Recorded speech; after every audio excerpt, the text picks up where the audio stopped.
There we go. So we are live. Hello.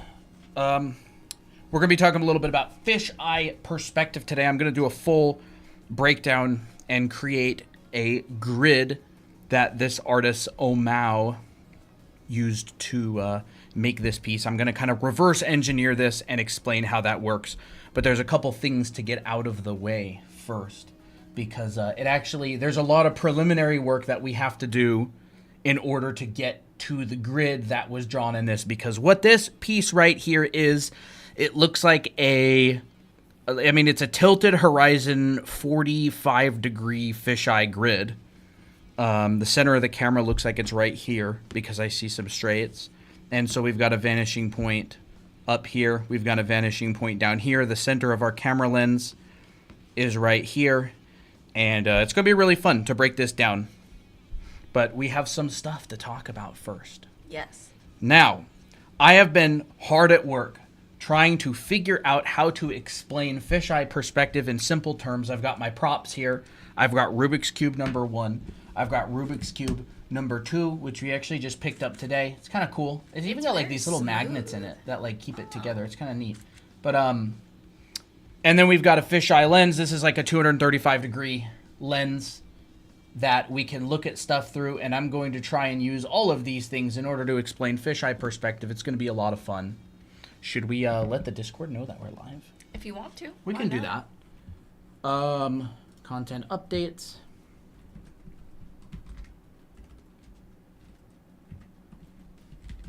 Hello, everyone.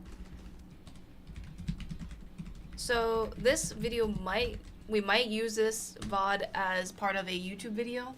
Yeah. So I may not like be as interactive with chat, but I'll try to answer. We'll try to answer your questions here and there. Yep. Let's go ahead and put this perspective down there. Education. Yeah. I don't want that. I want this. There we go. Yeah. Content updates. There we go. So yeah, it's going to be a lot of fun. Fisheye perspective, a lot of people find very difficult to kind of wrap their heads around. You don't use straight lines anymore. You use curved, but then some of them are straight. And how the heck do you break it down? It's kind of weird. So I'll be explaining all of that today, and I'll be using fun colors, and I'll be using this camera here with a fisheye lens. It's just my phone. I've clipped a 235-degree fisheye lens to the front that I got on Amazon, and I'm getting text. There we go. Ooh, cool. Ooh. And then we're going to be rotating this underneath, talking about vanishing points, talking about, look at this. If I hold the cube still, but I move the camera, you can see that really, really, really affects things. Mm-hmm. And we're going to be talking about that. So there we go. Hey, Katsuwa. Can't stay but want to say hi, hello. Hi. So, let me figure out where to begin. I'm going to make a new layer. I'm going to turn this piece off really quick. I guess I'll just keep it on for now. So the first thing that we want to talk about is this is not going to be a basic perspective lesson. I'm assuming you know the basics of perspective already. I'm just explaining a bunch of tips about specifically fisheye drawing. If I covered all of perspective, this would be an 8-hour-long live stream. And I just want to jump straight into fisheye lenses because this is what some people want, and a lot of people really want to know how to break down and draw shots like this. So the first thing is perspective lines are straight. It's actually the camera lens that curves them. All right. Favorite artist did fisheye drawings? Kim Jung-Yi. Yes, Kim Jung-Yi was a master of fisheye. Drawing. Very good stuff. I have a lot of his art books. Absolutely fantastic. So I wanna show you something, right? If I draw a line, I'm gonna try to draw a straight line. There, straight enough.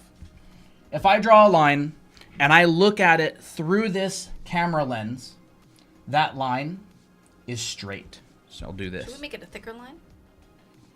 Yeah, I'll make it a thicker line. How about that? So here's a line.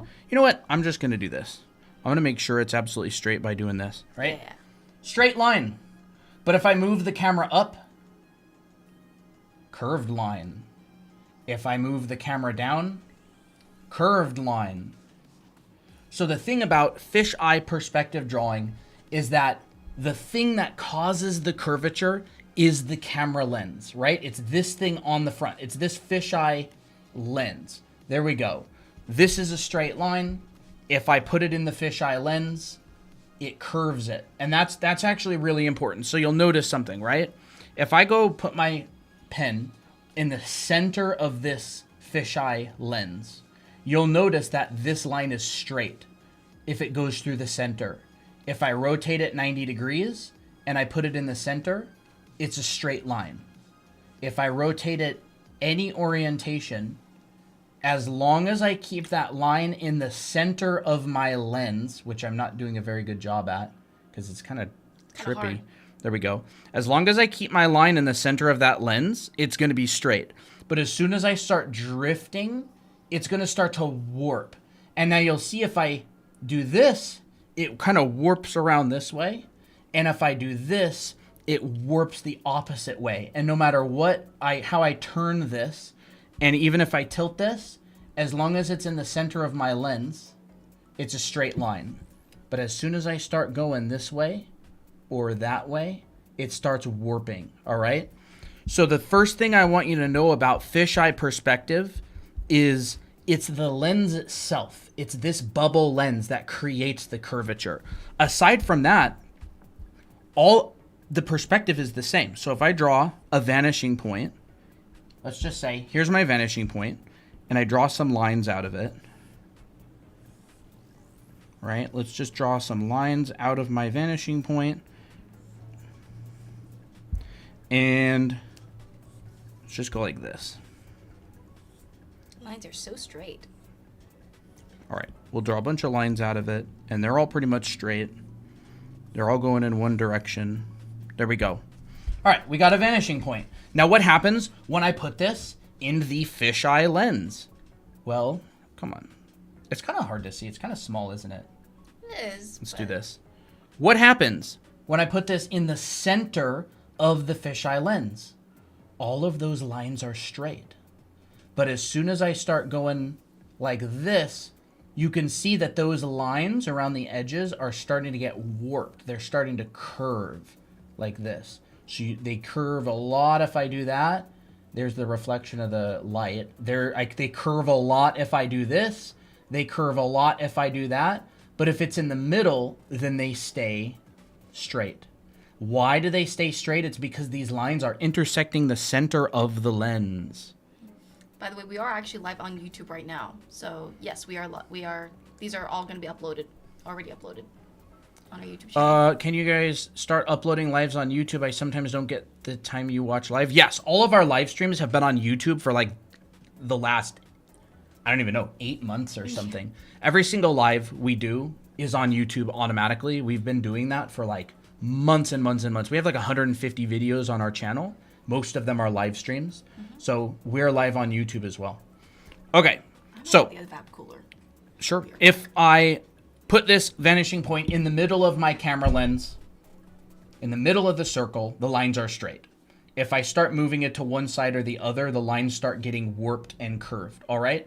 That's really important because fundamentally this perspective works the same as any other perspective. It's just the lens that's causing this curvature, this warp, all right? So let's do another couple experiments. Let's draw some parallel lines. And I'm really just using this stream to experiment different ways to teach this because eventually I want to make a YouTube video on this. Come on. Let's just draw some parallel lines.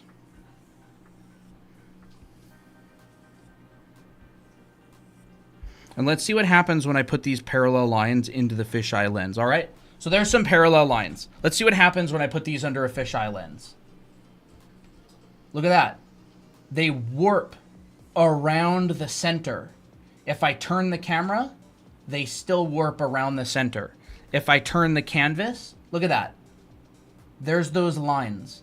They are warping around the center of this lens. Right? If I turn my camera, if I turn my canvas, these lines are always warping around the center of my camera lens. Is that very interesting? So this is really important because this is gonna be sort of the basis for drawing in fisheye lenses. Like that, like a sphere? Yes, because this lens is basically a half sphere. Like a dome. There we go. So what this camera is essentially doing is it's looking up, down, left, and right at the same time. You can see if I hold my hand over here, you can see my hand. If I hold my hand over here, you can see my hand. If I hold my hand up here, you can see my hand. And down here, you can see my hand. So what this lens is doing is it's looking left, right, up, and down at the same time in like a curved way. It's like curving around, all right? It's like a bubble. So the shape of this camera lens is really just like this. Right? It's kind of like this. Not kind of. It is like this. Like that. There we go.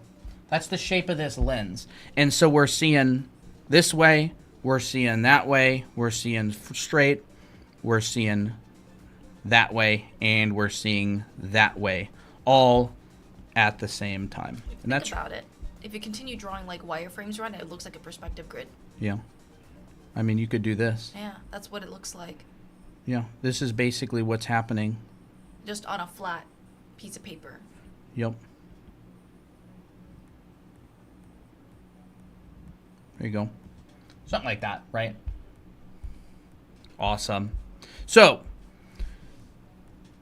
when drawing in fisheye lenses, there's an additional element to think of. If you're already used to drawing in perspective, right? If you're already like, here's my horizon line, vanishing point, line, vanishing point, line, here's a box, right? This is 2-point perspective. You're used to using straight lines. You're used to drawing in boxes, right? If you want to draw a box up here, you can just be like, okay, I'll draw a box up here. Right? There's a box in 2-point perspective. If you're all used to doing this and everything, right? There's 2-point perspective. With a fisheye lens, there's a third element to think about, and that's your camera lens, all right? Your camera lens operates independently of these vanishing points and these lines.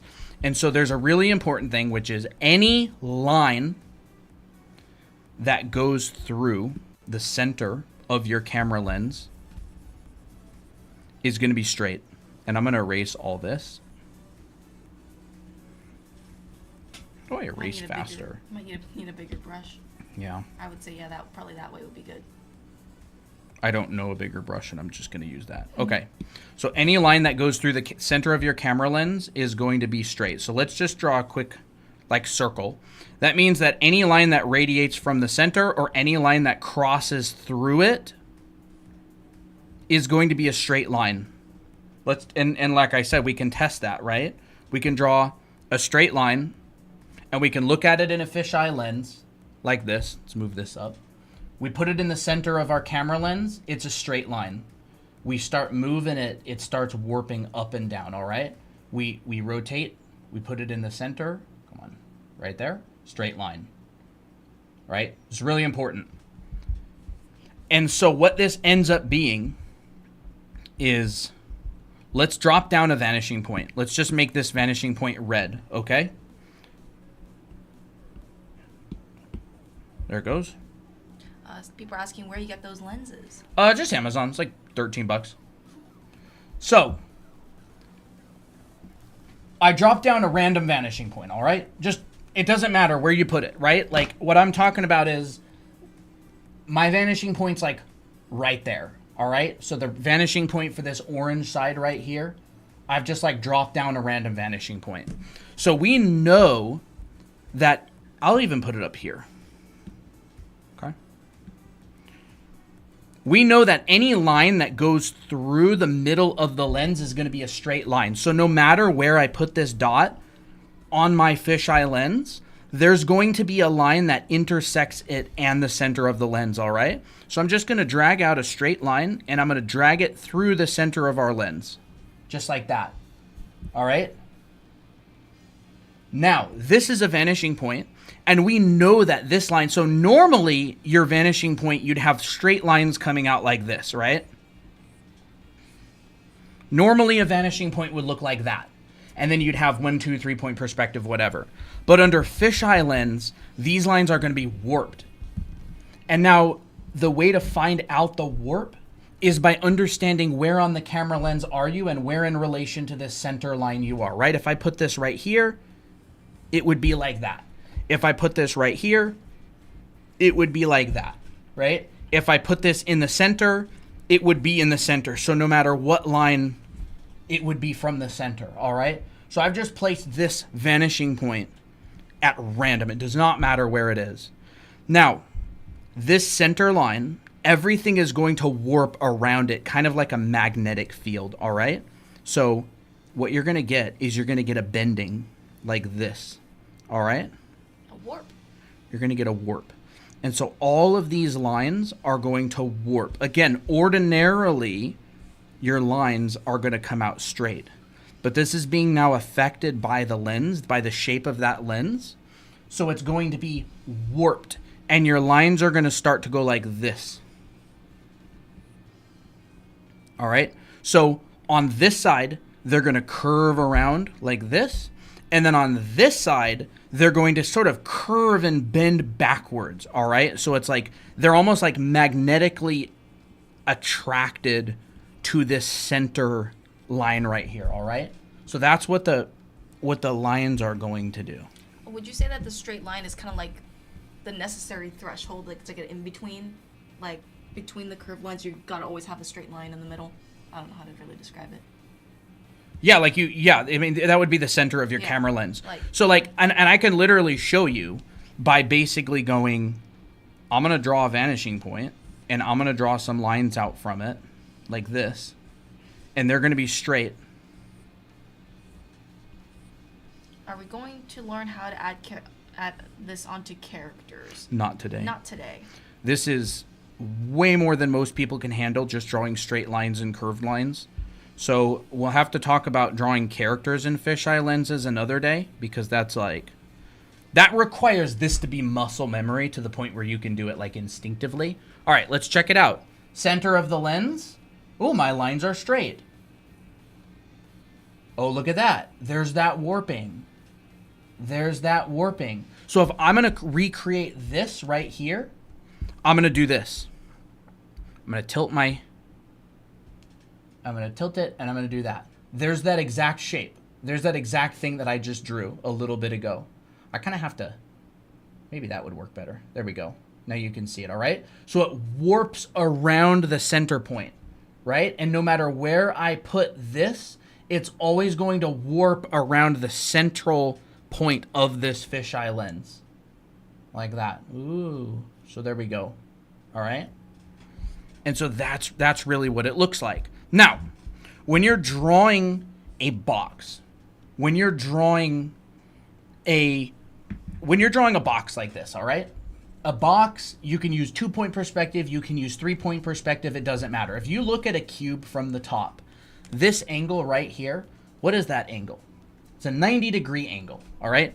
A 90-degree angle. And I'll just go back to this black here, right? 90-degree angle. The vanishing points of a cube are 90 degrees apart from each other. Meaning, if I'm looking straight, that's in front of me. If I look 90 degrees to my right, that is another vanishing point. Okay?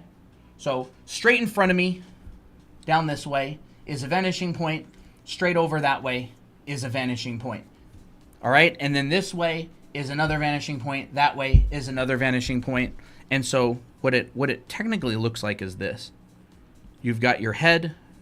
Here's a character who's standing. This is a kind of like an ellipse around their head. Let me draw that a little bit better.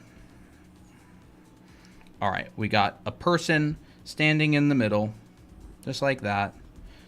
There is in front of them, behind them, to the right, to the left. And then there is up, and there is down. If this person looks this direction, and there is a cube, let me try to draw this in that way. It's going to be a little bit of a weird drawing. You're basically drawing a cube as if it I was need to draw the edge of it. So it would kind of be like this. That's right? wild. So if this person is looking at a cube at a 45-degree angle, right? So here's the front, here's the side, here's a cube in between. That cube from their point of view is going to look something like this, right? It's going to be a 45-degree angle at a cube. So in reality, what you get is if there was that cube right here, and there was a cube right here, and then there was a cube in the middle. I'll just redraw this one. It's kind of drawn badly. It's kind of hard to draw this from like another point of view, but think about it from his. I know. So let's just do that. Right? So this cube doesn't rotate. It's just going around him like this. Right? So he's looking at this side. It goes around, orbits, right? But it doesn't rotate. So what he sees right here is this. And then these vanishing points, one of the vanishing points going to be to his right, one of the vanishing points going to be in front of him, and that's going to be Z and X.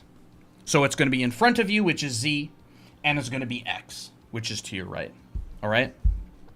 So these vanishing points are 90 degrees. Why? Because this is a 90-degree section of this circle, right? If we were to look at this circle from above, and we break it into 4 pieces, and we have a cube, here's the cube, here's a cube, right? This is a 90-degree chunk of the circle. So you're going to get a vanishing point down there, and you're going to get a vanishing point up there. So vanishing points are 90 degrees apart from each other.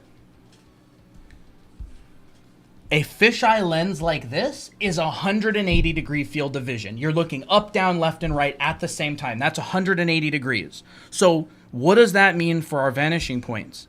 It means that if this is 180 degrees, here's the center, it means that half of our circle is 90 degrees. And we've just established that vanishing points are 90 degrees from each other.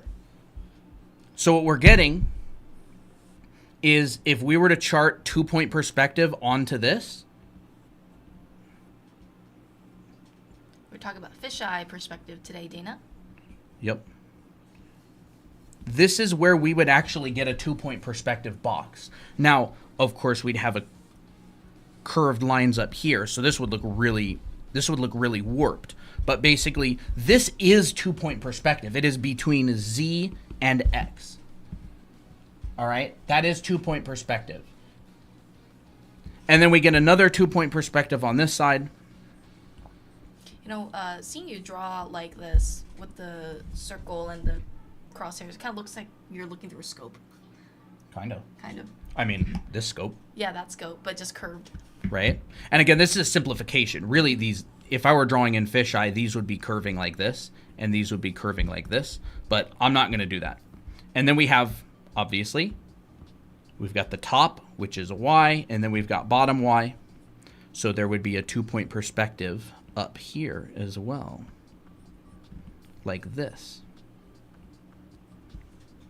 And then we've got a 2-point perspective down here as well, right? Ooh. There's our bottom box, like that. So if I were to simplify this into 2-point perspective, because what 2-point perspective is you're really just cropping this. It's cropped. And there's your shot. It's a simplification. 2-point perspective, 3-point perspective, 1-point perspective, they're all simplifications of how we see the world. They've decided we're just going to use straight lines because it's easier. Mm-hmm. So, what do we got next on our thing? Any line that runs through the center of the lens is straight.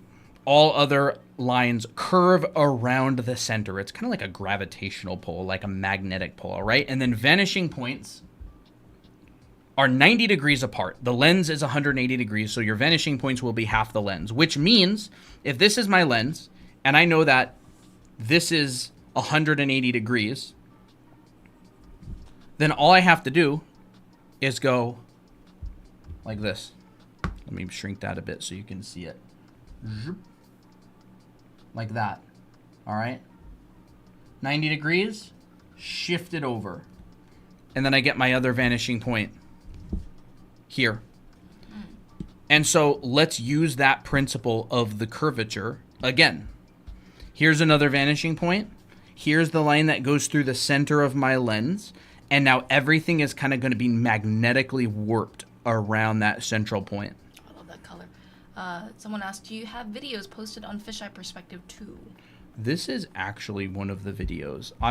Right now I'm kind of experimenting with different ways to teach fisheye perspective.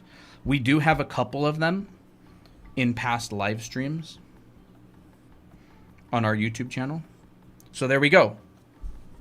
This is a fisheye grid. And then of course you're going to have top Y and bottom Y because you're looking up and you're looking down. So again, here's that center line. So you're going to have this warping around that center line like this. It's going to go like that, like that, like this, and like that. Some people might be asking, how do you calculate or how do you decide how far to make your verticals? Huh? Like, how do you decide where to put your verticals? Like, do you just split the... Yeah, I mean, the way that I do it is... Like, if I have two lines like this and I want to bisect this in half, I'll kind of just bisect it, right? I want, like, the A and the B to be even. But in fisheye perspective, what you tend to get is you tend to get this kind of stuff. And so I'm really just bisecting this, and I'm kind of finding that evenness between A and B. And I'm trying to make sure that side A and side B stay even when this line is straight and this line is curved. And to be completely honest, fisheye perspective doesn't actually have to be that accurate. You just kind of have to generally know what you're doing. It's not like super important. It's just generally correct. So like how I calculate the curvature of this is I'm looking at the, let's just use like pink or something. I'm looking at this line right here and this line right here. And I'm just going to split that in half. And then I'm going to split this one in half. And I'm going to split this one in half. So you kind of get this type of deal. And it wraps around. It wraps around. So Y, which is my top and my bottom, up and down. Y connects to Y. All right. And X connects to X, which is way over to my left. And Z just goes out straight if I'm in a normal lens. So I'll just draw like a normal fisheye lens really quick because I actually drew an angled one. So a normal fisheye lens would look like this, right? We would be looking straight forward. This is actually what I'm drawing. I just drew a lens that basically looks like this. What I'm going to draw now is a lens that looks like this. You're just looking straight. All right. So we've got vanishing point in the center, which is Z. That's going away from me. That's going the direction of the pencil. It's going away. And we can put out some straight lines from here.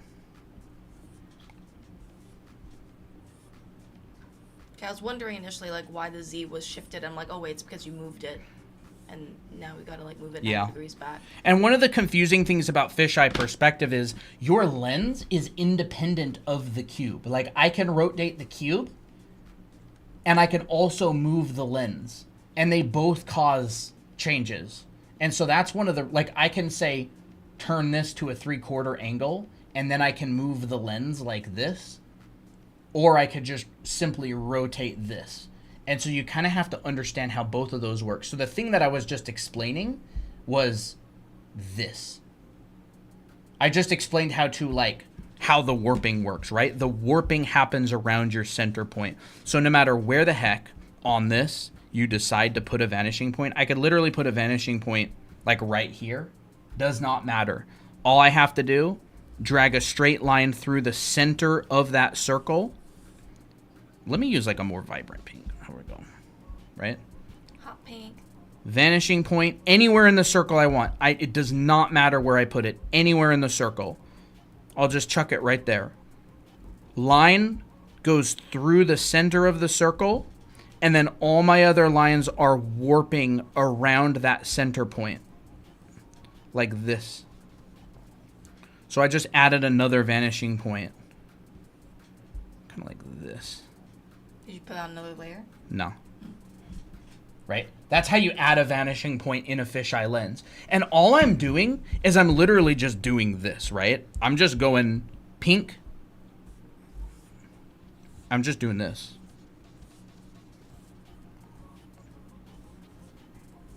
Like I just added a vanishing point like that. It's like a perspective tool that you would use. You just drop a vanishing point in. I'm just doing it underneath of this lens, right? So like there it is, right there. It warps the lines around that center point of this circle, right? So like this grid was created by literally just putting a vanishing point wherever the heck I felt like it. And then I'm like, okay, well, I know my other vanishing point has to be 90 degrees away, which is half the circle, if I'm drawing a box. So a box on this grid using these two vanishing points would look like this.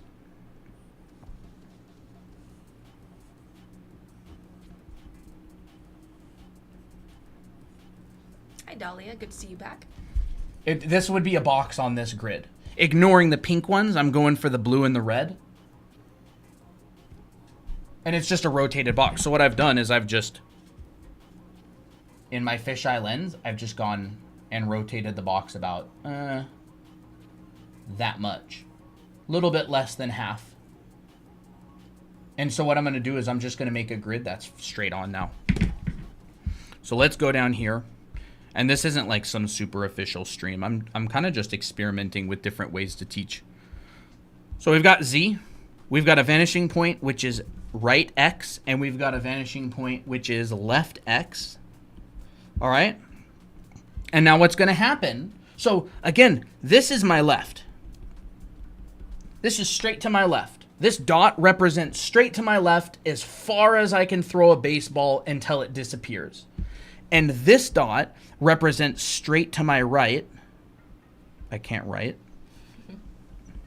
As far as I can throw a baseball until it disappears. So straight to my right, in front of me, straight to my left. That's what this represents. All right. It represents like my head is right here.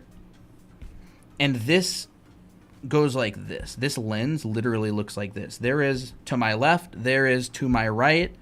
There is in front of me, and then zoop, you get that. And then up and down, zoop, you get that. And there's my circle. Up, down, left, and right. This grid represents this half sphere flattened onto a page. It's a half of an orange. It's a half of a ping pong ball that I've ran over with a card. And it's gotten compressed, flattened. And so all these curved lines, the ones that go through the center get flattened and are straight. And then all the ones that go around here, like this, we've got these ones, we've got these ones, we've got these ones. All of these ones, this goes from X to X. So these are going to bend around. I kind of drew that too close, didn't I? There we go. We got a super chat from Dahlia. Oh, awesome. Dahlia, for the $5 super chat. Always love learning new things from you guys. Thank you for teaching us so much. We love you guys. Thank you so much. Appreciate it. Mm-hmm. So what does a pink colored vanishing point used for another perspective? Yes, absolutely. I could just chuck a second box on here. Like this would essentially, so I could go like this, right? I could go this and zoop, move this down and I'd have another vanishing point.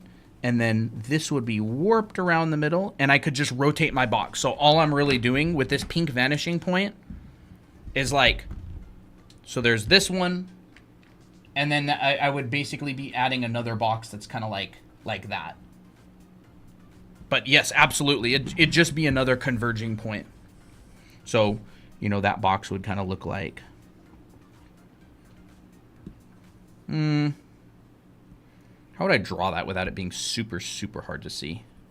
Maybe lower the opacity of some of the colors? Not sure. I'll draw it another time. I don't really want to talk about rotating boxes too much right now, but yes, you're right. It would just be that. So we've got right, we've got left.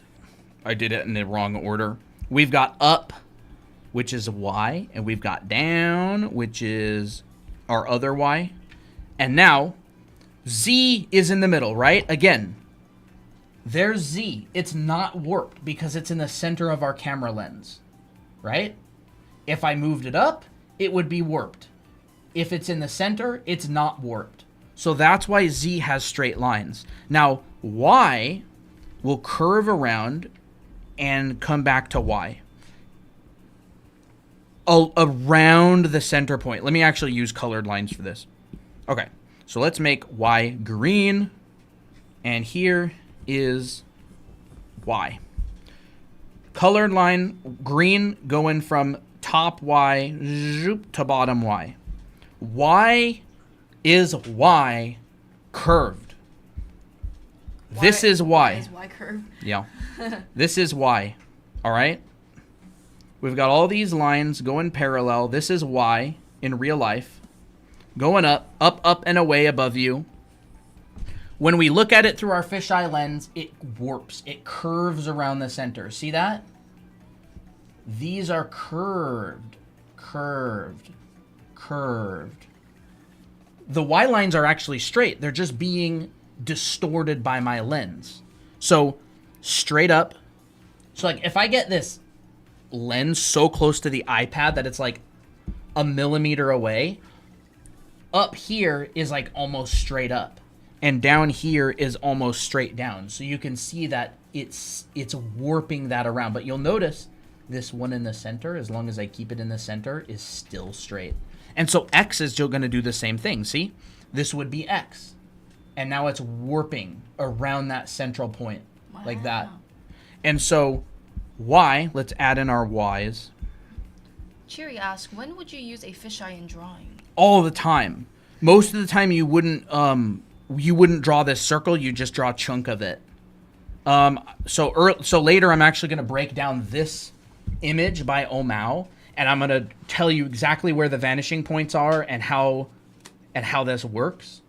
But for now I'm kind of doing groundwork to lead up to this, because if I explained it, you'd have no idea what I'm talking about, because it's actually kind of complicated. So maybe you'd have some idea what I'm talking about, but it's very complicated. So then this well, you have to have a lot curves of around. Requisite knowledge. This curves around. And have an understanding of boxes. Curves down. This. Curves down. There we go. There is Y. And now X, let's make it red. There is X. Let's draw that center line for X. Just like that. And X is going to do the same thing. It's going to warp around and come back. If I could draw it a little bit wobbly. There we go. That's better. And X is going to curve around. It's very methodical. It's kind of therapeutic, actually, yeah. I'm actually going to be drawing one, and I'm like, oh, I kind of remember how it feels. There we go. And so Z, most of the time, this is so hard to draw. I'm just going to rotate this. It's really hard to draw the right curved line in any direction. Definitely an exercise. So Z, we're gonna make it blue. All right. So here's the middle, and here's my Z lines coming out. They're blue. Blue, blue. I should have made these blue to start. Hey, Artemis. There's that, and this. So we've got X, Y, and Z. We've got it going away from us in the front, up, down, left, and right. And how many is that? Up, down, left, right, and forward. That's 5. So we have 5 vanishing points. 5-point perspective. 5 vanishing points. All right? So when would we draw in this? All the time. Tons of people do it. They just do it very subtly. They'll go... It's like a very zoomed in version of it. They'll use this as their grid, and this will be their whole illustration. So they'll draw a box, and it'll look like this. Well, you can even just draw a box and use that as a grid. And that'll be a building. And so you'll see this subtle warping. Not unbeknownst to you, this is the camera lens. But you'll see this subtle warping, and you'll go, why are those lines curved? This is why the lines are curved. So I'll talk about that a little bit later when we break this down. But most of the time, people don't draw in this camera lens in its entirety. They'll just use a chunk. Like, and a lot of the time, what you'll get is you'll get a camera lens. You'll get a shot that looks like this. They'll crop this, and then this will be their grid. And that's how, it's not the same grid, but that is the, like what you're doing here. So you've got bottom Y, you've got Z, and then you've got the center of your lens, and then these warp around the center of your lens. But I'll explain that later once I'm kind of done talking about this sort of thing. So now what are we going to do?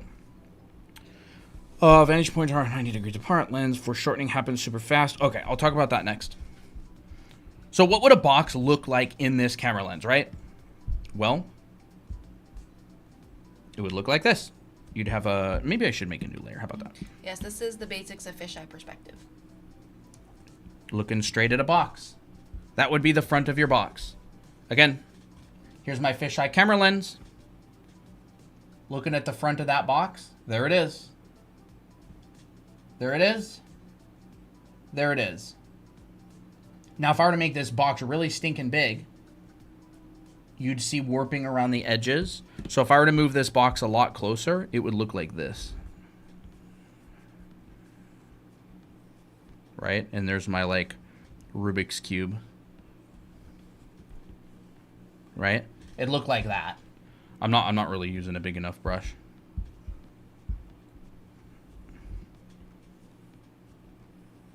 Beatrice says, hi, first time catching you guys live. Awesome. Hello, welcome. Hello. This isn't super accurate, but whatever. It's close enough. It looks like that. And does it? Let's check. What do you know? It does. Maybe a little bit farther away. It ends up looking like that. Yeah. See? And the closer I get, the more it warps until this one front thing takes up the entirety of the camera. Crazy, huh? Yeah, it's kind of crazy. So, if we move a box up here, what we end up getting is we get a box that looks like this.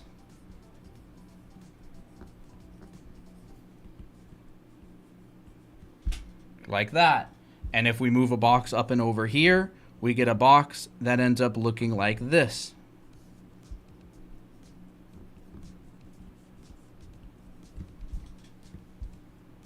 And if we move the box down here, we get a box that ends up looking like this. All right?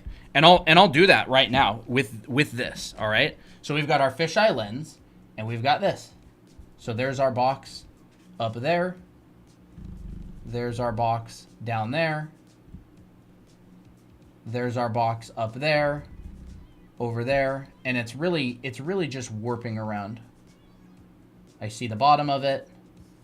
And what I'm doing in the camera is this, right? You can't see the sides very much at all. But as soon as I do this, you'll start seeing the sides of those when I move it up and down and around. Because this camera lens is so much closer. It's like this close to it. And so I'm going like this. Like that sort of thing.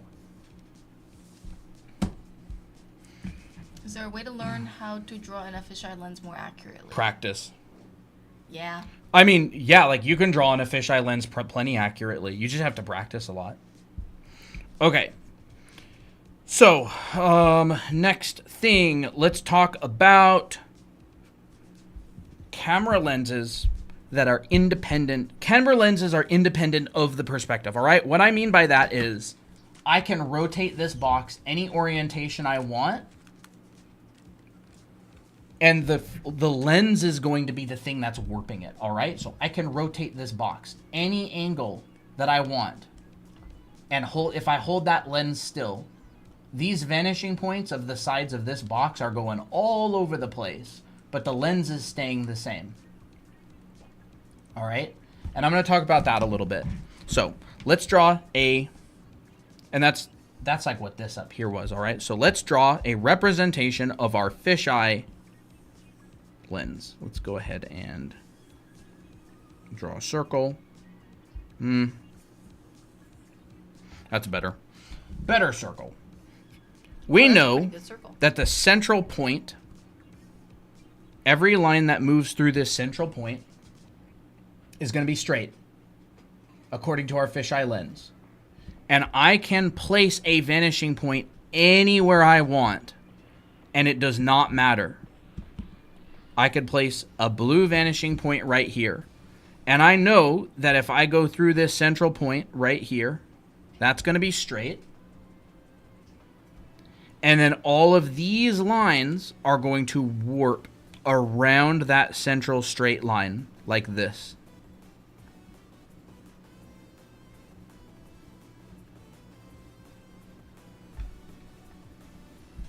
There's a vanishing point.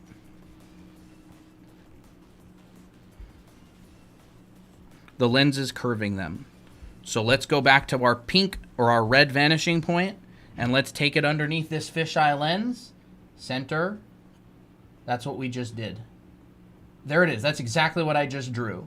Why? Because this lens is warping these straight lines. All right? So, our vanishing points are going to be 90 degrees apart from each other. So we know that this circle is 180 degrees. It's up, down, left, and right. 180 degrees. Half of the circle is going to be 90 degrees. So if I nudge this down, then I'm going to nudge this over about that much. And I'm going to add a second vanishing point. This is the other vanishing point for this box that I'll draw. All right? And now I'm going to add my my straight lines that are being warped, right? And they're going to warp along this central point right here. So, zoop, zoop, warp. And they're warped. That one's not. Warp, warp, warp, warp, warp. And these kind of pull around like this. They like refer to this center line.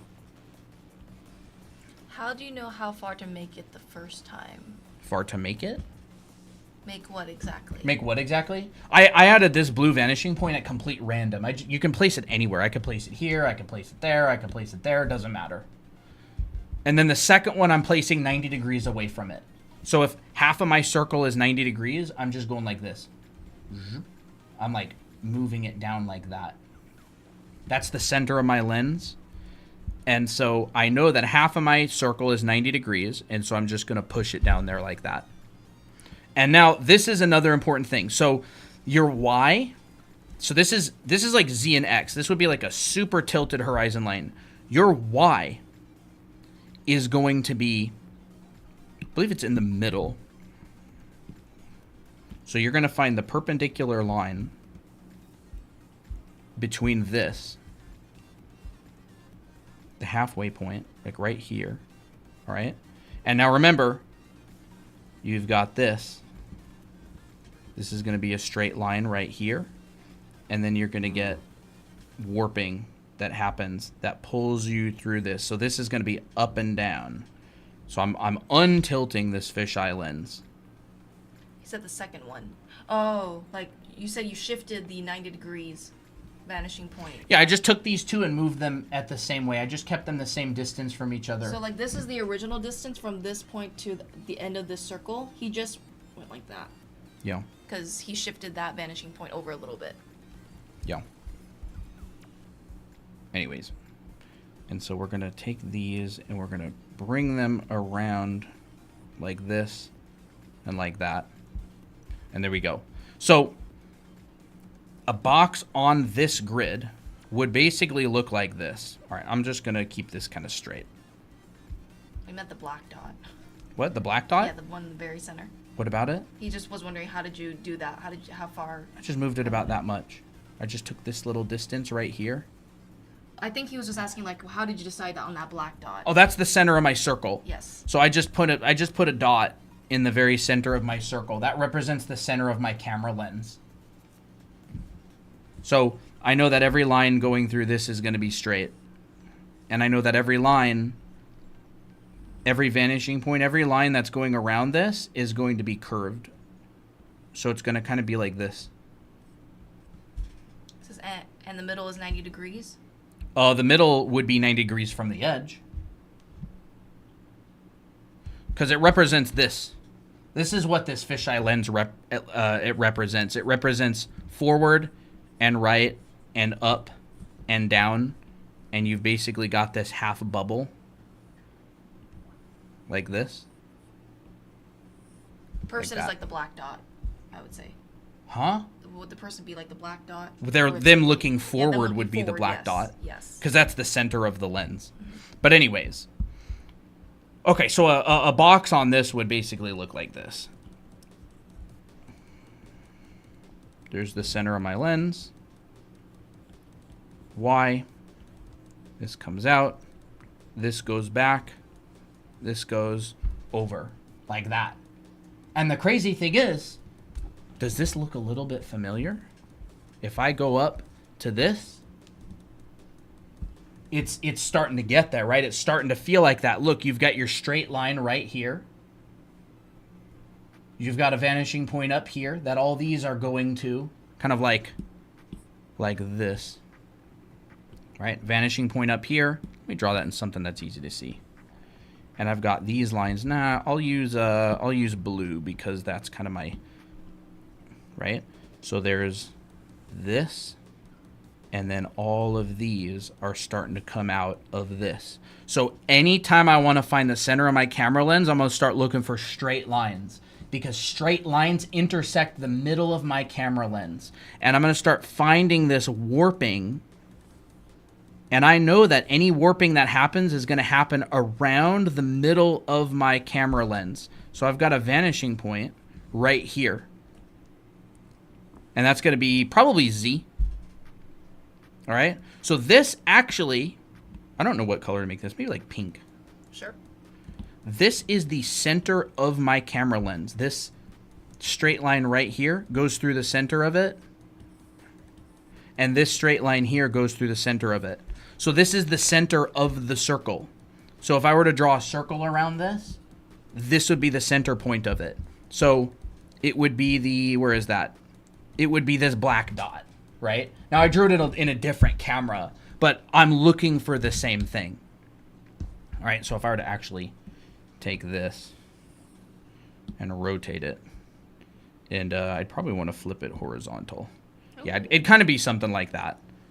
I'd have a, maybe something like that. So again, we've got like that balcony, right? And I'm just going to draw like this really rough version of it. We've got like that balcony, and we've got the girl right here. And we've got buildings down here in the distance. We've got buildings coming up to the side like this. And those are going around like that. I think we have like a wall right here. I haven't really looked at the image too closely. We got a ton of followers at once. Holy crap. You want me to read them out? Sure. All Mary Draws, Destined, Julia, Holmberg, Jensen, Zara, America, Merritt, Mimo, Bit Noise, Cactusama, nice. Cactusama, that's great. Chimiz and Yuen, and a little face with a heart on it. Thank you for the follows. That is crazy. Yep. And so we've got this coming up behind us. Right? And they've got like buildings and crap out here. I don't remember exactly how the red lines. So I get psyched out a little bit sometimes too. This makes me want to draw in a fisheye lens now. Anyway, yeah. that's basically that lens, right? So what they've done, if I were to put a cube in my fisheye lens, here's my fisheye lens. If I were to put a cube in this lens at the same place, it'd be like here. It'd be at a rotated angle. So my vanishing point is up here by my finger, and then down here by this pinky, right? So the most important thing, in my opinion, about drawing in fisheye lenses is that perspective is exactly the same as always. It's just getting warped by a lens. See? It gets warped by that lens. And so it's almost like drawing in fisheye perspective is like adding one more thing on top of normal perspective that affects all of the lines. And it affects it in a very consistent and trackable way, right? So there's those lines. So if I were to literally set up a perspective grid, just like this one, I would first draw a circle, all right? I'll draw a better circle than that. first draw a perfect circle. Yeah, just draw a perfect circle, chat. Perfect circle, yeah. Easy. Right? I draw a circle. And then I would tilt the camera. So our tilt is like maybe like that. All right? So this is a tilted horizon. There's a vanishing point up here. I can put this vanishing point anywhere I want. It doesn't matter. Let's chuck blue. Goes through the center. That line is straight. Warps around the center.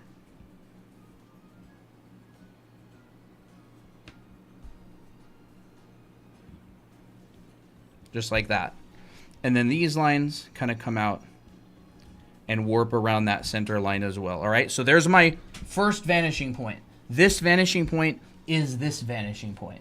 All right, here's the center of my camera lens. Cannot lose that because that's important. That determines all of the warping. Would you say the center never changes? Yeah, I mean the center of the circle So is the center of the circle. Yeah, the center of the circle is always the center of the circle.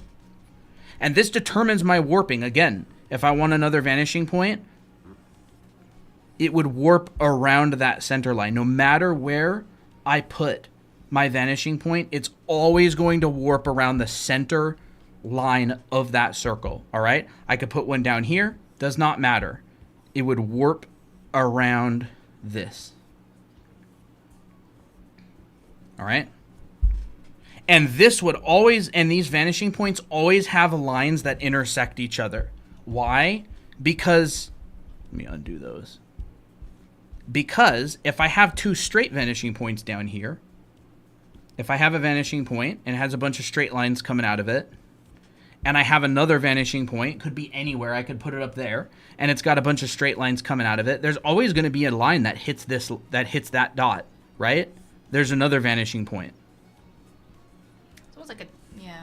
I was gonna say something, but I didn't know if I was gonna say it right, so I just left it out. But yeah, that looks good. Right? You're always going to get a line that spans between the two vanishing points. And it's no exception in a fisheye lens. All right? So if I put a vanishing point right here, there's going to be a line that warps around and goes through that. That's a horrible... What the heck? Okay. Right? I think it's because it's like these lines are traveling through multiple points in the circle, so it's like it's bound to intersect anyways. Like these lines are traveling across the whole... I mean, they're straight. Yeah, they're, yeah. It's just the lens that's warping them, Yeah, right? yeah. Like, again... Like, they're just straight lines. It's just the lens that's warping them. Mm-hmm.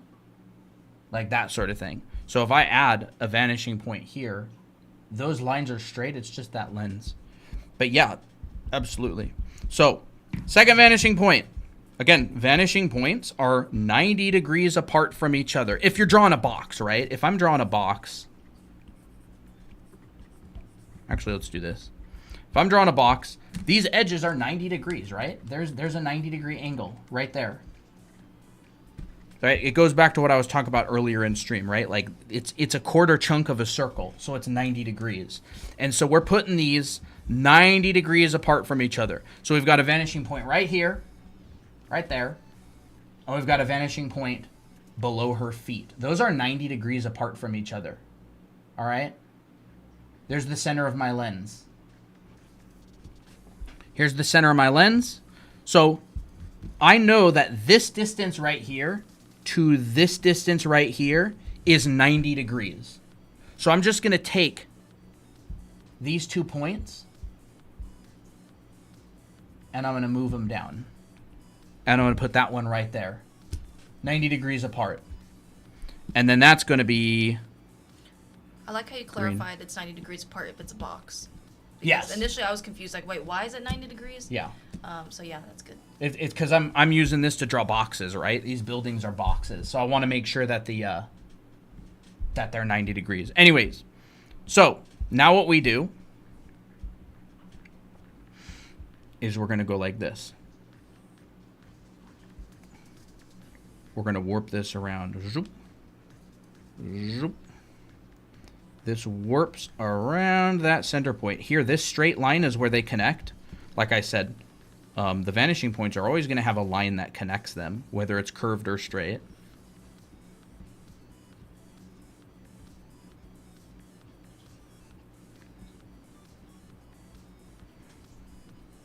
There we go. So there's our 2 vanishing points. Pretty sick. So Ship says, so how do you practice this? Just make a lot of grids and try it for it to make sense? Yeah, I mean, I would say there's definitely some ways to practice it. I'm gonna make a video on it later on. It kind of goes into some of the stuff that we talked about in the past. We talked about some exercises on our past live streams, Krenz cubes, starting with some basic Krenz cubes like this. And then moving into wherever the heck it was. I don't remember where it was. Maybe it's in like a different file. We talked about it a bunch of times in the past. Probably the head's in different angles. I don't see it. Sorry, we've streamed a lot. These are all of our past live streams. There's so many. But anyways. Oh, I don't remember where it is. But yeah, we talk about it on our past streams. And I have a video called like probably maybe the most important perspective video ever or something like that. I think I talk about it in there on our YouTube channel. So anyways, center of our lens, right? And so now that's warping around there. This is warping around here. We're going to get some vanishing points to the side. We're going to use red. We're going to get some vanishing points down here to the side. And these are going to warp around like this. We're going to warp around the center of our lens. Zoop.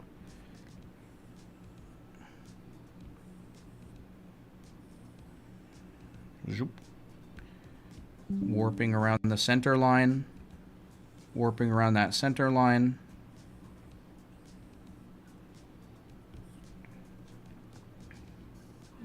Is that the only vanishing points on the image above, even though the buildings are turned different ways, if you don't mind me asking?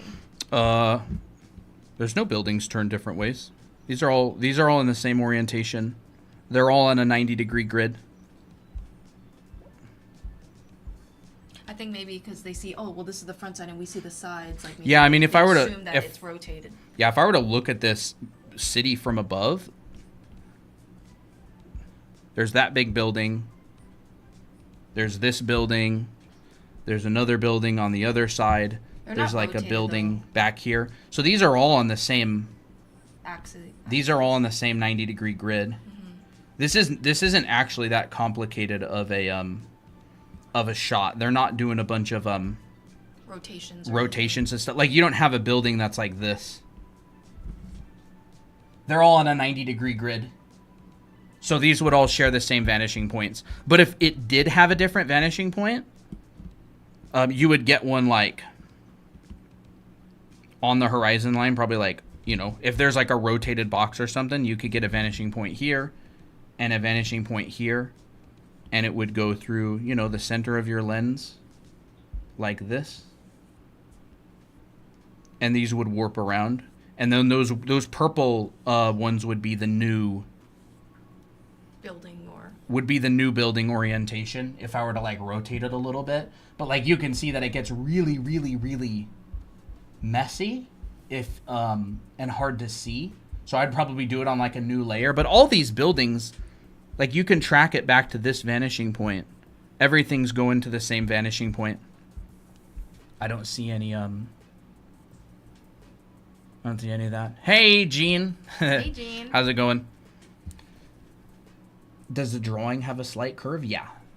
Like, one thing that I realized about 5-point perspective and fisheye lenses is it's so important to keep track of the center of your camera lens, because all of your lines warp around that central point. And so anytime I have a line that intersects the center of the camera lens, it's straight. And no matter what rotation, if I can keep it in the middle, no matter what rotation it is, that line's going to be straight. But as soon as I start shifting it off to a side, it warps around that central point. Like that. And the cool thing is like, you can use this to track, right? You can use it to track it. Warp. Warp. Ooh. Ooh. Warp. I think this stream will only be about fisheye today. Yeah, Colton's preparing. This will just be about fisheye. We could stream like twice, but I'm preparing a video that I'm teaching, and I'm just trying out different methods of teaching. So yeah, there's that central point of the lens. Here is bottom Y, which is like, you know, down, like down here, right? The drawing's not completely accurate, but it's accurate enough that it creates the illusion. So you'd basically have this, right? You'd have like, let's just chuck our point right there. Here's our bottom vanishing point. It's actually quite forgiving. Fisheye perspective is actually quite forgiving as long as you know what you're doing. So it's kind of like, you have to know what you're doing, but a couple lines can be off here and there, and it doesn't really matter that much. See, this one's kind of interesting. It's almost like, maybe I'll just chuck this one over a little bit more. It's almost like maybe my center line here is actually just slightly off. I'm really just reverse engineering their grid as I see it. So it almost looks like they've got a, what was I using here? Pink? Like, yeah, that pink color. Yeah. Jane It's says, like cool demonstrations. Slightly off, like right there. And so this will come down. So this one goes like there. That one. Yeah, the bottom vanishing point is like somewhere right here.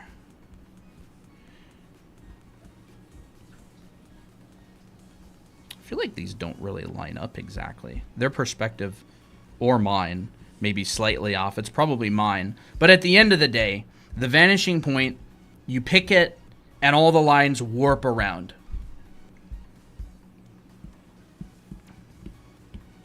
All the lines warp around this central line, and so you can actually tell that this handrail of hers is straight. This is a straight line right here.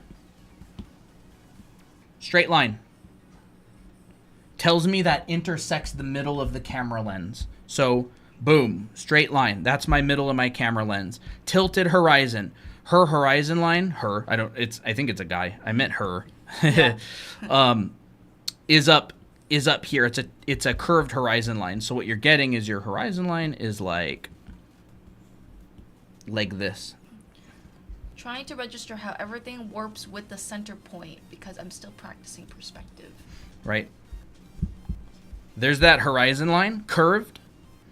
And then I'm just going to draw this in like really quick. I'm not going to match the image exactly, but essentially you've got, this probably actually goes above it. Like this. There's that rail. Here's the bottom of that balcony. I don't really think it's a railing. It's more like a, what would that even be called? Balcony? Yeah, something like that. This goes around behind us, and then this starts to come up. So they've actually cropped this, and I would even say that their cropping is like, because this isn't a full fisheye grid, right? Their cropping is kind of like this.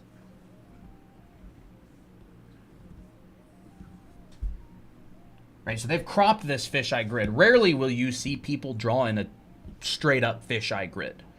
Like a straight up the full thing. Rarely will people show the full thing, right? Balcony fence? Yeah. So if I were to draw a human in this perspective, it would just be shapes and you join it all up? Yes. And that actually brings up one of the things that I want to talk about, which is foreshortening happens super fast. Like, super fast. I want you to take a look at this, all right?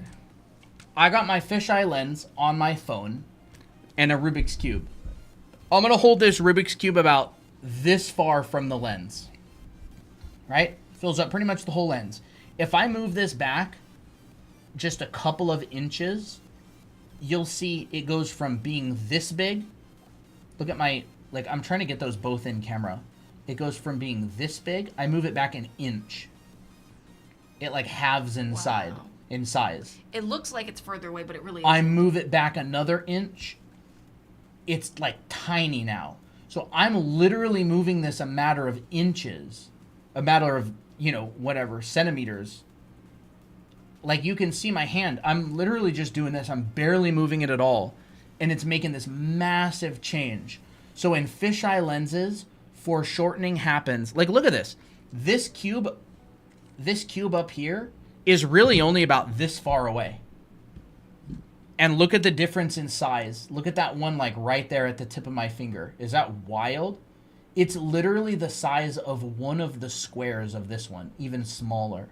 And it's about 6 inches away. It's literally just right here. And they're about the same size. That'd be such a good video to add for anime art school. Look at that. See, if I move this to the other one, look how fast it gets tiny. So this is foreshortening, and in a fisheye lens, this happens so incredibly fast. Like, faster than you would ever believe. And so I would say the number one problem is when people are drawing humans or recognizable objects in perspective, they generally don't make the foreshortening nearly fast enough. I don't make it fast enough. And so these are literally like, they would be so much smaller so fast. And then you get another one, and it would come down like that. So this happens super duper fast. And so this is a pretty wide lens. And see, like this is like a quarter of the size, and it's just below it. So I would say if you're trying to draw people, if you're trying to draw anything in a fisheye lens, make it get smaller faster than you think. All right, you are very safe to make it fast really small, because your vanishing point is so incredibly close to your object, right? If I have a vanishing point and if I have like the side of a box or something, this coming down would be like that. So this one would be like that. So it does the same thing around the edges, right? And the closer, the more curved? Yeah. Closer to the... Same thing around the edges, and the closer, the more curved. It kind of like squishes it into the sides. So it's like... Wait, it's kind of hard to see up there. Yeah, like as I get further away, so I'm just going to move this Rubik's Cube directly to the right. You'll see it kind of just disappears. I'm not sure exactly what the question is, like the edges, but you get extreme warping around the edges. Like you can see that some of these lines are extremely warped. Well, actually, those edges really match the curvature of the actual circle. Like yep. That. They literally, yeah, they'll match the circle. Like if you have a top-down view, your horizon line will be the circle. Like if I'm looking straight down, this is bottom Y. So if I'm looking straight down, this is bottom Y.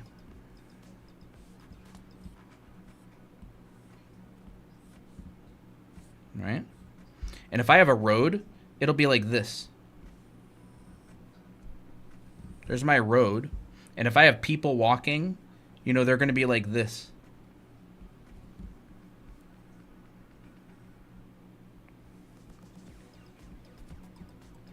They're gonna kind of look something like this. I just do this pretty fast, like that. And if there's buildings, so this is actually my horizon line. This is where the sky starts, right? And so there'd be warping around like this. I'm not really gonna talk about going outside of the 180-degree vision today, but essentially, if I have like buildings and stuff out here, the buildings would look like this. Like there's like a house It looks really weird. I'll have to find you like a picture or something at some point, but like that. If you've ever seen video footage of like an Insta 360 where they're looking straight down, it looks like that, and you'll get like clouds and stuff up there. It looks crazy, and you get extreme warping. It literally looks like this. Kind of like that sort of thing. Well, that's cute. I like it. But I'm not really going to talk too much about that today. We're just going to talk about these main points that I had. Foreshortening happens super fast. Yes. Okay. Next is trust your grid, because it's counterintuitive. Trust the grid. So learn how to construct these perspective grids and trust them, because they do not follow the rules that you follow in your mind. Like drawings, art does not feel the same. Like what you want to draw is not what's actually going to be there a lot of the time. All right. So going up to this, yeah, and then we've got like that wall, got this building coming out like this that. is fisheye perspective. Yep. Okay.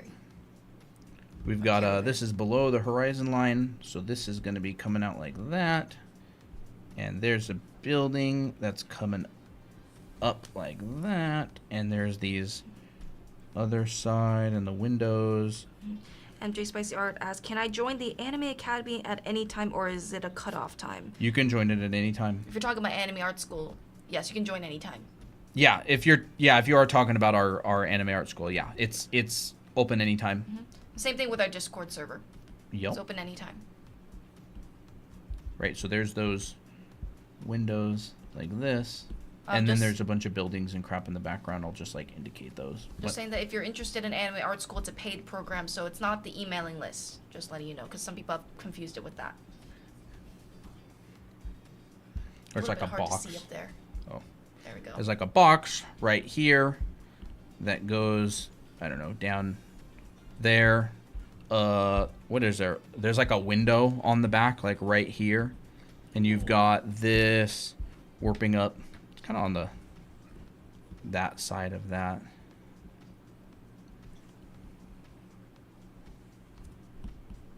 Like that, right? And then you've got the girl. And the girl is like, how does she look exactly?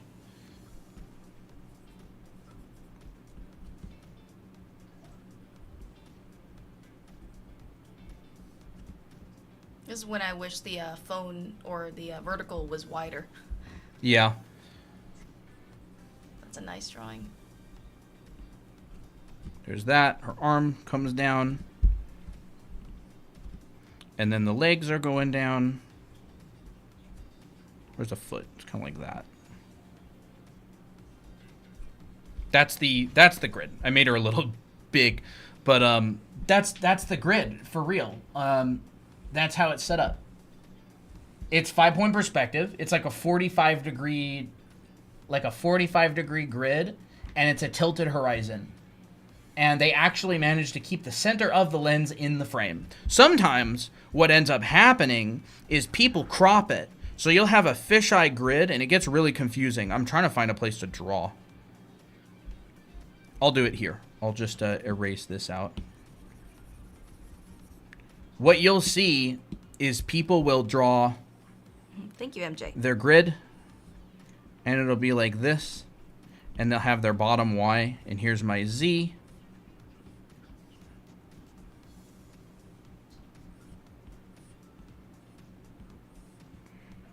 You know what I noticed?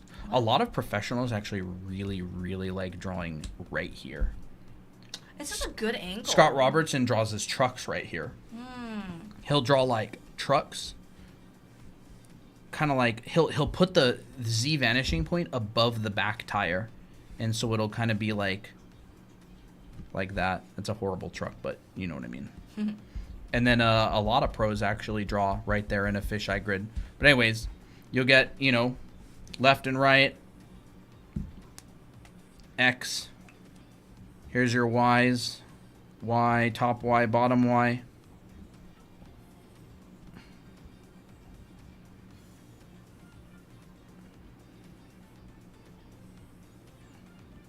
There's our grid. And then you'll get bottom Y, and they'll do this. They'll bring these out. I actually really like this grid. It's cool.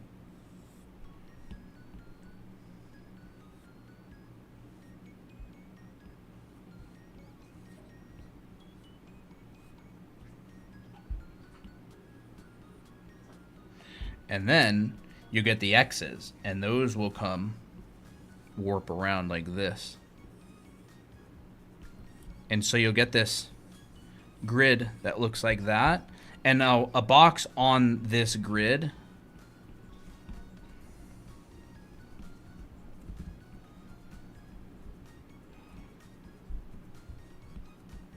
looks like that.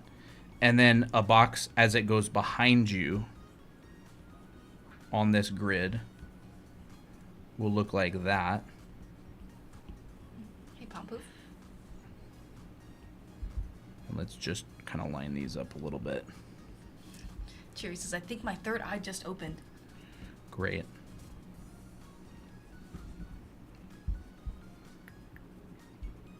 You know, and there's your horizon line up there.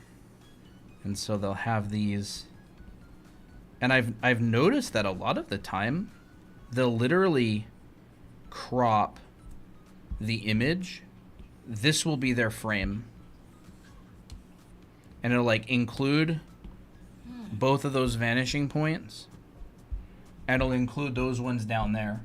So when you see a perspective grid and you don't understand why these lines are curving in a really weird way, it's because of the way that the it's literally like this. So, says I was following until you left the circle. Now I'm confused. Yeah, it's a bit confusing. Yeah, basically you can leave the circle. And so again, this circle represents 180 degrees. So what is happening as soon as you start leaving the circle, something's starting to go behind you. And now you're looking behind you, so you actually see the backside of the object. And what ends up happening is you get...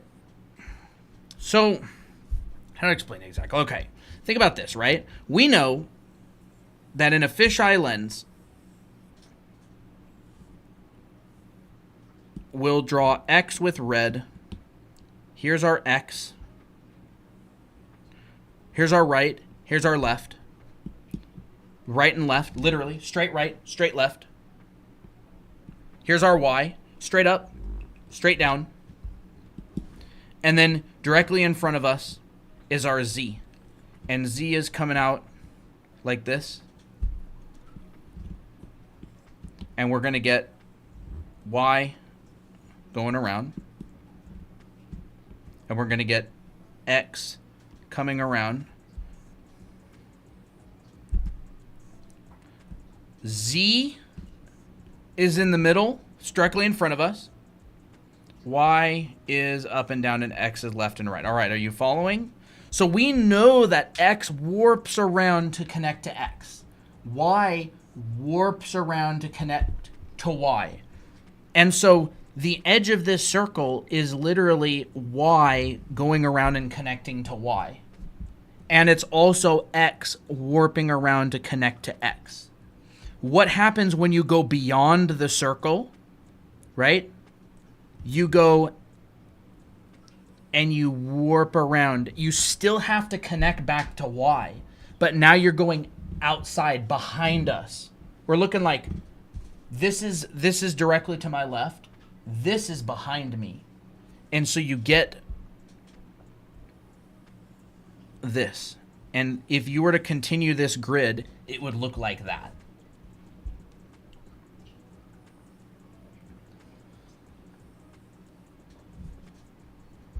And then same thing with X. X travels up and around and connects back to X. I'll be right back. I'm terrible at drawing lines. There we go. And then we go, and we go like that. It's like these magnetic field things. There's our X. And so if I'm going to draw a box on this, what would it look like? Well, we know X is left and right. We know X is left and right. So any lines that are going left and right are going to follow X. Any lines that are going up and down are going to follow Y. So if something is going down, it's following Y. So if I've got a box and it's going down, these two lines are going up and down. These two lines are going, what the? Left and right. I swear the iPad is haunted sometimes. Right? If I have a box below me, these ones are going past me. These ones are going left and right. These ones are going down, down, down, down, past me, left and right. There's a box that I'm seeing into. So I'm just seeing the back side of the inside of that box. And the warping that happens, I guess I'll undo that. Yeah, it's just going behind you. So if I have a box like over here, you're going to get that. That's going towards Z. This going towards Y. This is going away from me. So it's going towards, or it's going like towards that direction, away from me. All these vanishing points are going away from me. So there's like a box outside of that. And they get really, really warped. I actually haven't done a lot of practice with things going way outside of this.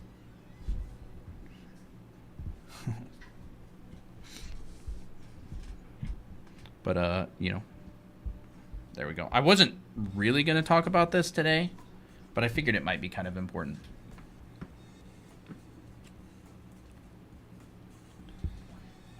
Does that help with leaving the circle? It's really just like, how do you get a lens that's so wide you're literally looking behind you? You've got to warp it. Like, you're warping the whole world around you into this circle. And so it's like really weird. Do the characters follow the lines too? Yeah. Anything in 3D does. Like, check, like, right? We got Mr. Silly Pose. So if he's a character and I've got my fisheye lens and he goes over here, oh yeah, you better believe he's following that fisheye lens. Look at that. Bring it around town. Right? Oh my goodness. That's So horrible. like, yeah, you're getting crazy distortion. Well, you know how like sometimes you'll be in family photos and people won't really know how to take good pictures, and so if you're like on the very edge of the picture, you're like warped. Yeah. That's what happens. I literally have a picture of my head warped. Like this. This one right here, my head is like stretched. Look at that. Talk about egg. Egg. It's because I'm on the edge of the camera lens. So it like here's made our, his face longer. Here's our 3 kitties. Our 3 kitties. But yeah, it's because I'm on the edge of the camera lens. So again, the closer to the edge of a camera lens you get, the more warped things tend to get. And I'm talking like, gets really warped. It gets really, really warped. Oh no. I look like that lady from Perfect Blue towards the end of the movie. Look at this. I saw this earlier. It's pretty sick. That's what Applejack looks like, dude. That's probably how cats see Applejack? handsome cat, yeah. But yeah, kind of crazy. My phone's battery's literally so close to dying. Oh my gosh, really? It's because I've just left it on this whole time my. in the camera. You know, chat, when you feel your pocket and it's all hot and you're like, the heck is going on? And then you realize your phone camera's been on the whole time in your pocket and it's just drained the entire battery. Have you ever had that happen? Oh, yeah, I think I've had that happen. That's what... Like, crap. Yeah.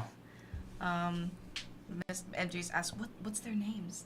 Applejack, Poppy, and Toby. Mm-hmm.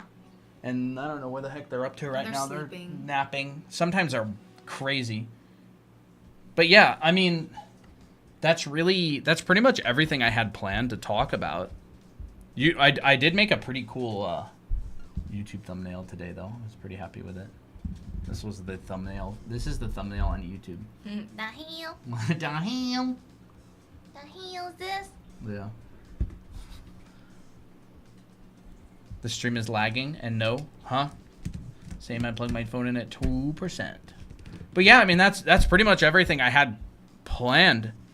Those 5 points, and then trust your grid and practice a lot and pray. Lots of prayer. Lots of prayer. For the box on the left, when you leave the camera, is it more like a 360? Yeah, like an Insta 360, yes. Except this, if you were to go all the way to 360, it looks absolutely wild. Absolutely wild. Will we be moving on to something else? Yes, dinner and bedtime. Dinner and kitties and I don't know. drawing. Was there anything else? Not really. It was just perspective today.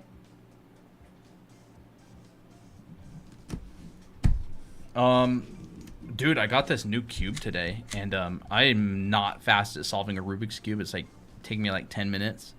But it's like this speed cube thing. Look at this. It's got like little magnets here, dude. This is like elite level stuff. I don't even like I'm sure I don't even understand what I'm holding in my hand. What happens if I do this? Whoa, look at that. Invisible. Whoa. Sometimes I'll have a matcha drink and it'll be completely invisible when I put it up to the green screen. Ooh. Boom. ASMR. 8 seconds. Wait. No, What? you didn't. I just flipped the bottom around.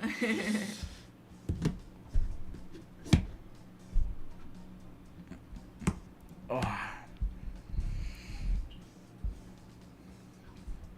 I think the most important, or the thing that helped me the most with Fisheye, is realizing that it was just the same exact perspective. It's just there's a lens that's warping it.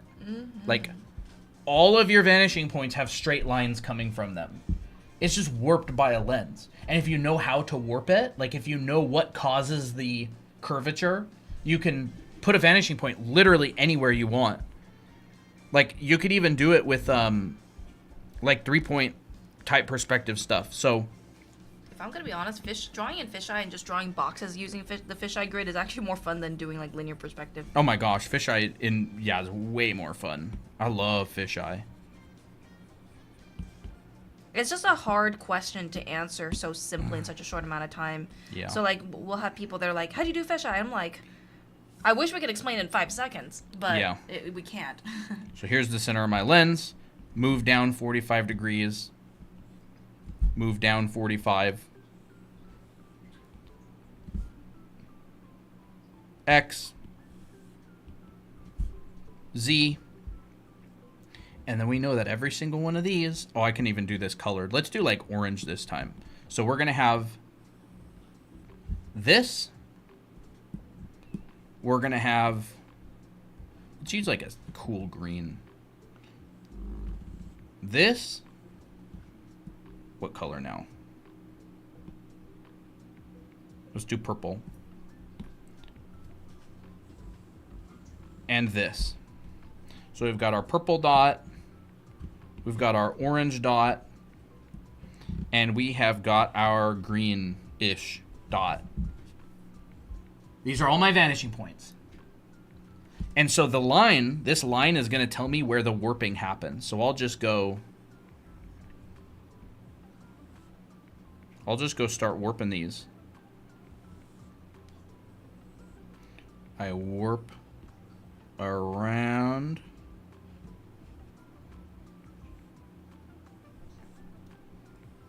When will the next stream be? I don't know. Jude says, from what I've seen of the stream, about 10 minutes, this has been really helpful. Awesome. I'm glad it's helpful. All right, so there's our green. Green wraps around the green line, and it intersects the center. Orange wraps around the orange line, and it intersects the center. So we're going to go... One zoop, at a time. zoop. What the heck? Kind of weird. It's kind of weird when you intersect them like that, huh? Maybe it's because they're like in different spaces.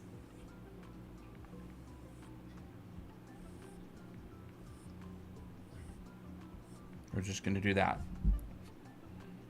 Purple is going to intersect purple, and it's going to wrap around purple, warp, right?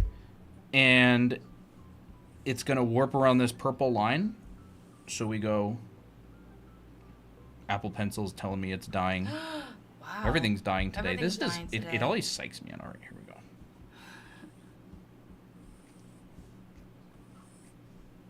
I feel like we've gone way longer and the Apple Pencil doesn't die like that. Yeah. So Oh, yeah, fast. it's because I was never actually plugged in right. What? It was plugged in like up here, and it was never Oh. charging. Oh. So it only started at like 45%. Rip. There we go. So there is a perspective grid. And if I'm going to draw a box on this, here's the center of my lens, right? So what does that mean? It means any line going through the center of my lens is going to be straight. So these 3 lines are straight. This one is a little bit warped. This one is a little bit warped. Warped. Warped. These ones are all warped. So I'm looking up at this box from below in a fisheye lens, and we get something like that.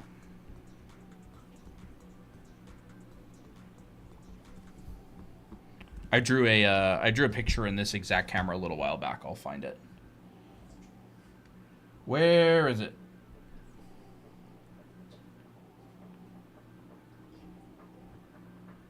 Do I even have it on my phone? I don't know. Maybe I don't. I might have to find it on Discord. ArtShare 3. I'll have to scroll up in an ArtShare channel because I don't think I ever saved it.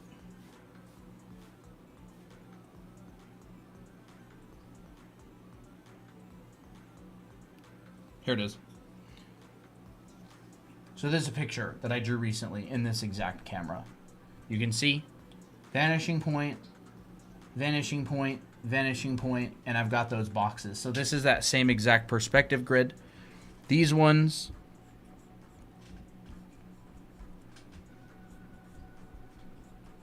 straight. This one goes up. This one goes over. This one goes down. Trust your grid. Follow the grid?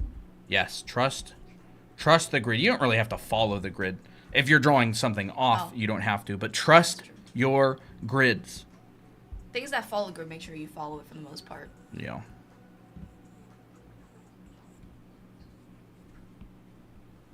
This is going above me.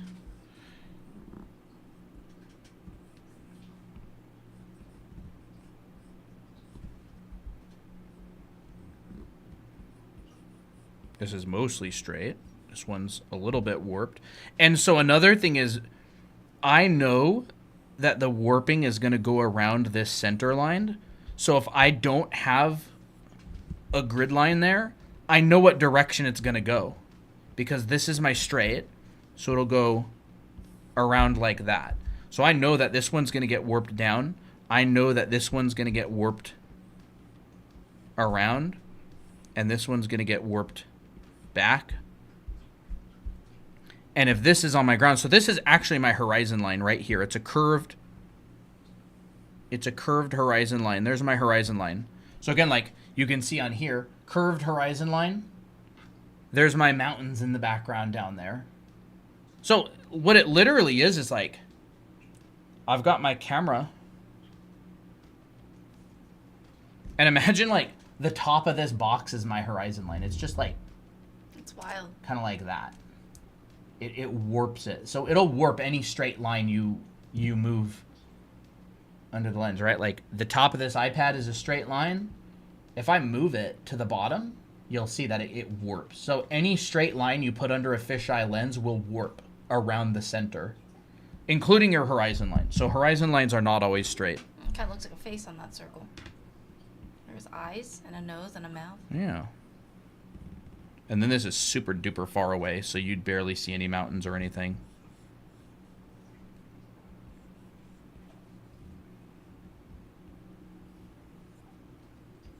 This is the part where we're like, oh, we're gonna wrap up, and then an hour later. Yeah.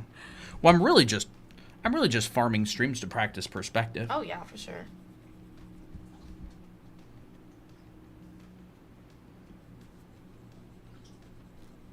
I wasn't here for the start. How do you locate vanishing points?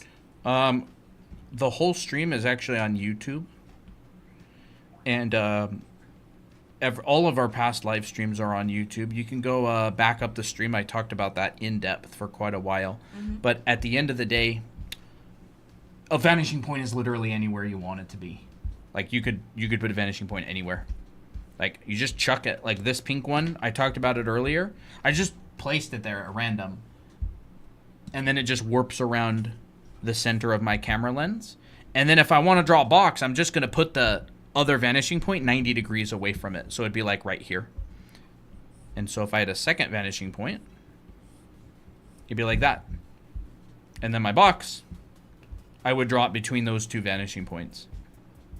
So it's like doing this, right? No matter what way I rotate this cube, the two vanishing points or the three vanishing points, depending on what orientation, are always going to be 90 degrees.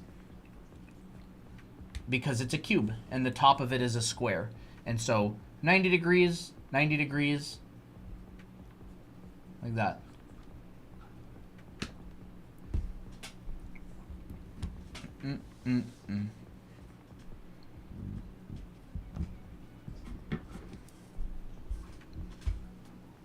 Where was I? Here I am.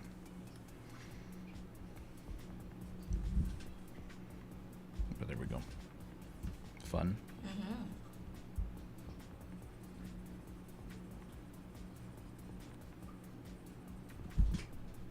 Always wanted to do perspective, but always failed. But now I understand. Thanks so much. Awesome. Well, I think I'm about ready. Me too. It was enjoyable. I totally forgot to drink this. That was fun. Wow. Oh. Nice back crack. Yeah, I know. Any last quick tips? Just practice. None of this is gonna... So, we came up with like an analogy the other day, and basically, a video like this is like putting milk, like having a glass of milk, and you pour chocolate syrup into it. It's not chocolate milk yet. It's just milk with chocolate in it. Practice and doing exercises and trying it yourself mixes the chocolate in and turns it into chocolate milk.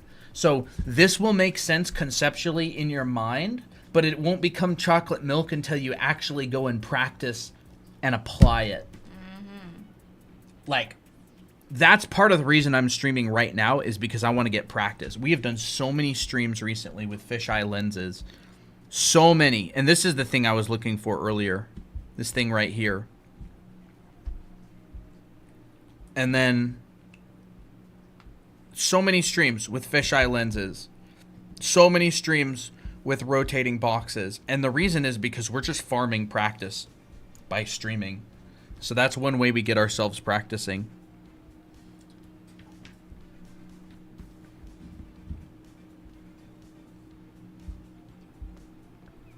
So if you want chocolate milk practice. Chocolate milk practice. The chocolate chocolate milk method? Yeah. And then you just do it over and over again. How long have we been live? An hour and 43. Not bad. Yeah, my phone is struggling, bro. He's like, let me off the camera app. I can hardly stay.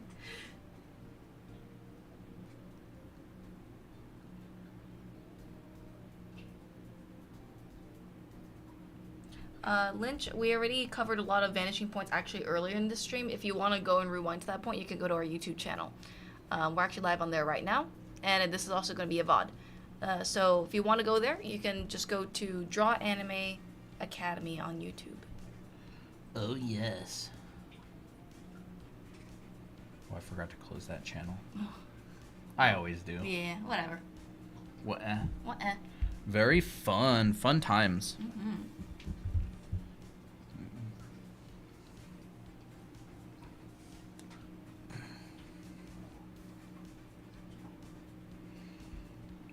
So the box will be smaller with the additional vanishing point and the pink one you just demonstrated. Not necessarily smaller. It would be rotated.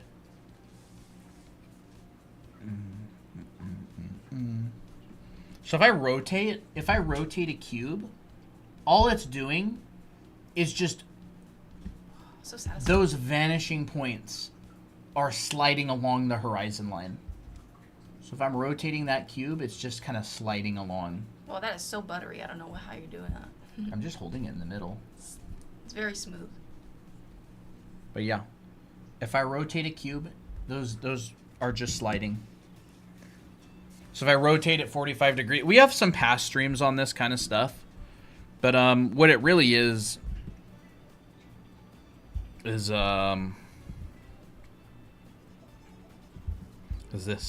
So this is like a rotated cube. So this is 90 degrees, right? Right here to right here. Halfway is 45, quarter of the way is 22 and a half. 3/4 of the way is 67 and a half degrees.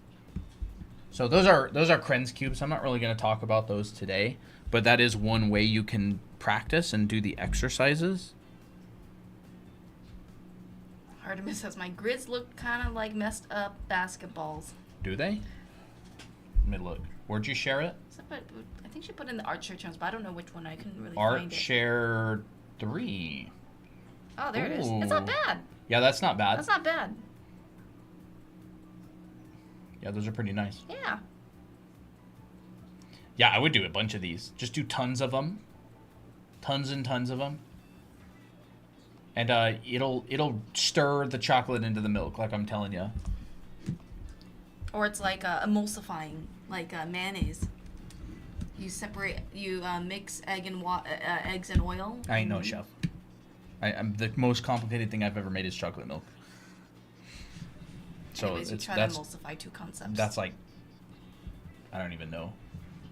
Greek to me. It's like Latin. Latin. And then we got this little baby one. I don't understand what the up? heck are these things anyways, dude? Can I mess these up? No, I use them for stream. Can I mess that one up? No way. I don't even know how to solve this one. I hear it's a lot easier to solve, but Well, I don't. only two. You only have to solve like. Yeah, we got these. We have 3 Rubik's cubes. What? Nothing. I was gonna be like, oh, big, medium, small, but then I'm like, nah, they're kind of the same Big, size. big, medium. Big, medium, yeah. Yeah. I was doing like 500 2-point box on printer paper, but I kind of lost 6 pages of that. Oh. You still got the practice? Yep. Christina's been doing a little bit of this too during stream. Yeah. I tried. That's Ellen a fun was one. trying to move the center, move the vanishing points. Nice.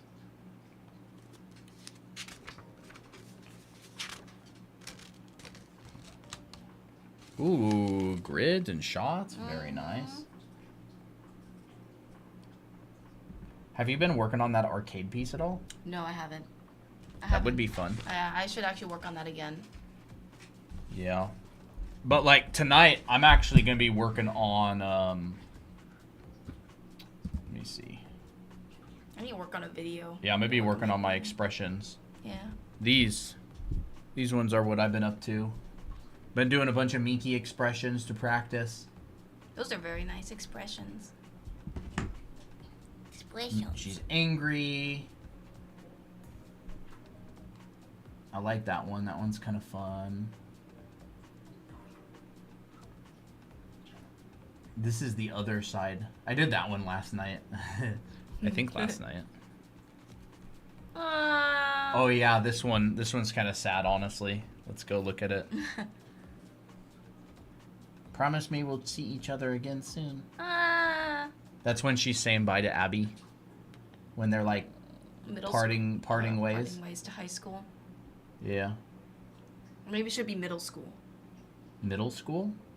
Because they gotta, I mean, like, if Abby's gonna transfer, like, it's gotta be a good while later. Or maybe it should be, like, a few years. There's a bunch. Oh, I like that one. I like that one a lot. I think that one's my favorite. Is it? One of my favorites, aside from the shark tooth one. The shark tooth one?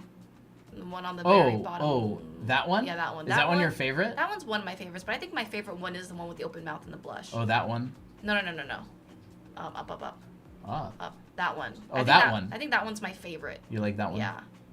I like that one. I like this one a lot. That one's good too. Gizmo says, I like the one with Miki. They're all Miki. I like this one a lot. I like that one too. Yeah, but I did a whole bunch of them. And I need to do more. I'm up to 269. Oh, I forgot about this one. I did that one too. 269 out of 1,000. Can I draw a tiny Miki on here? Yeah. Next to it. Oh, yeah, I've been going through a class by Wouter Tolp. He's more of like an animation designer, and he teaches a class on Schoolism called Expressive Character Workout, and I'm on day like 26 out of like 63 or something. He hasn't started covering expressions yet. He's having us do assignments like characters climbing hills and holding heavy objects and stuff like that. But I really do enjoy that class, because so much of my time is spent doing this sort of thing, and my expressive characters could use some work. There, your tiny Miki. Wait. Nice. Started animating a few weeks ago. It starts to look good. That's fun. Is your art school like an actual qualification? I mean, if you consider a portfolio a qualification, then yes, but like you don't get like a degree or anything. No, it's in order to make a program that is affordable and not have a bunch of unnecessary classes. We cut out everything except like the foundation classes. If you want to get hired as an artist, it's almost exclusively portfolio based. But our school is built for people who are like, I want to cut out all the fluff. I just want to learn how to draw. So I can make my own manga. Yeah, so I can make my own manga, webcomic. I need to learn anatomy. I need to learn perspective. I need to learn color theory. I need to learn costume drawing, character design. Like, I just want to get an understanding of all of those things for a really affordable price. I don't want to go to college and spend 4 years in college. I've got a job. And so that's basically exactly what it is. So, like, I don't know what you mean by qualification. Do you mean like government approved, or kind of like... I'm guessing you mean like degree or something. I forgot what that term is called. Is your goal to make a manga? Yeah, eventually. Oh yeah. Eventually. We're kind of like in the first, I don't know, third of our journey to what we want to do. We've got a YouTube channel, a TikTok. We teach art. We built an online school. Eventually want to make our own anime. Eventually going to get into animation. Right now, neither of us actually animate. Do you have any recommendations for free art apps? I don't actually. I know that people use Krita and people use Ibis Paint. Mm-hmm. I've never used them myself, but people like them. Yeah.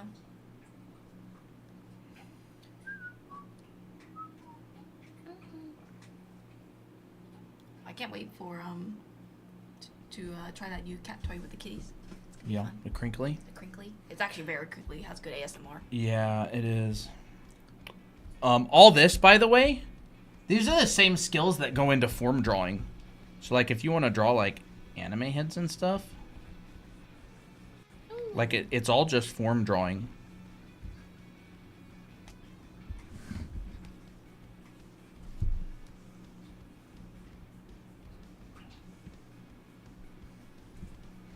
Being able to draw in 3D is so important. Yeah. I made that a little far in.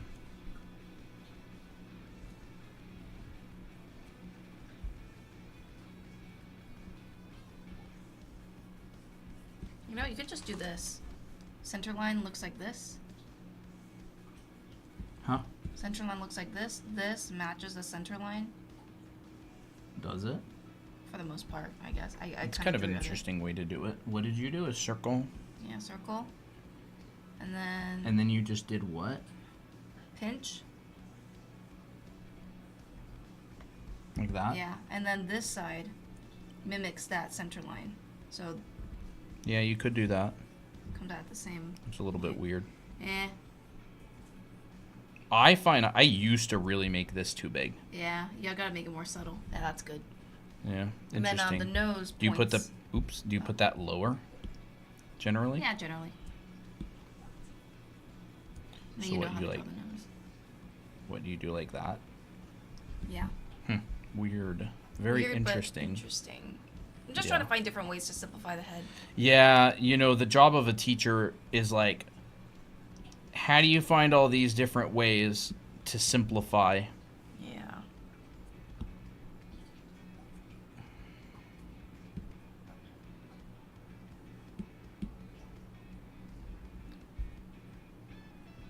You know, the interesting thing as well is the back of the neck is curved like this, and then the front is generally a lot more straight. Interesting. Yeah, I have noticed that actually. That makes Yeah. sense because it's the back. That's the back of the spine. Yeah, I'll pull it in and the traps. Like, you got the spine and the trapezius both working to curve the back of that. The neck is weird. Yeah, it is kind of weird.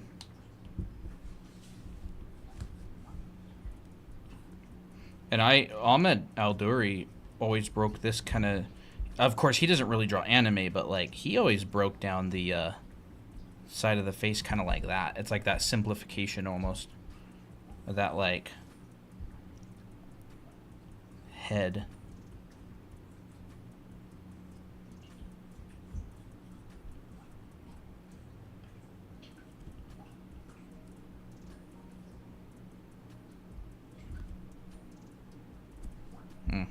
Interesting. And there's like that brow ridge.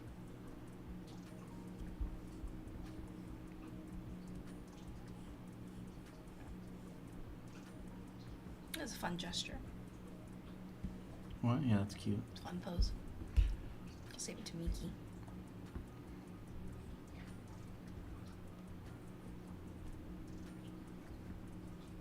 It really is all just like form drawing and design.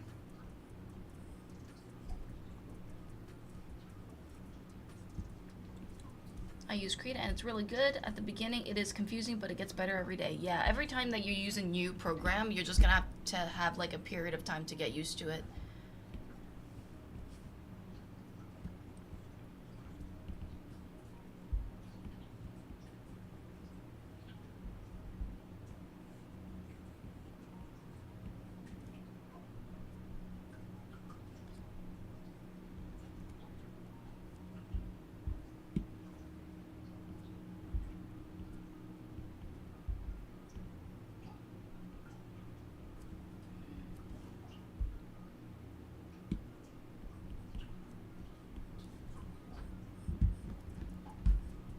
Well, I'm ready to wrap up whenever. I'm ready to wrap up whenever too.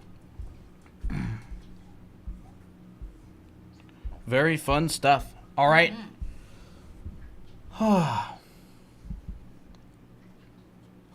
You could be lying about knowing anatomy, and I would say, yeah, that's right. It's true. I mean, if you don't trust. know it, trust. This could be completely incorrect. I will never tell you. Yeah. I like this model. It's kind of cool. Yeah. Hey, cha-ching. He just popped his arm off. Yeah. I was wondering if they put that, if you could see the coracobrachialis in there, but I don't see it. I wish there was like a separation for this one because there's so much more in-depth muscles even inside that. But Yeah, I think there's like an arm up. I don't know. But I learned something pretty sick recently, which is like the calf is the tricep. Like, your calf and soleus is your tricep. Like, if you draw a calf like this, and there's like the heel and the foot, and you got your soleus down here. So that's like a calf muscle, right? it's your triceps. This is literally your tricep. Except this is the third head. You got 1, 2, 3, which is tri. What does tri mean? 3.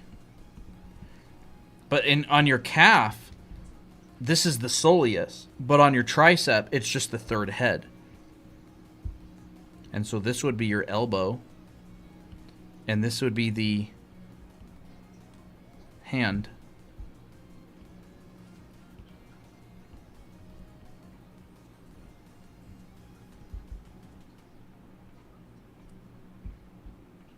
And then, of course, this would be, you know, a little bit smaller. And then your deltoid would come around that. I didn't realize that your lower leg was literally just your arm. Dude, we should make a TikTok on that. You know what I mean? Millions of views that would get. Yeah. Oh, that's a nice looking arm. It's magic. Wow. You could see it as both. Do you ever think about how dogs and cats are standing on toes? You know, I haven't actually taken a comparative anatomy class yet, but I have heard that a couple of times. That was in Stonehouse's Anatomy. Stonehouse, yeah. And horses on fingernails. Ooh. Bro, imagine standing on your fingernails. Except this comes up and connects to like your scapula in there. Your one of your heads of your, or one of your triceps do. And your bicep is up there. Kind of crazy though, dude.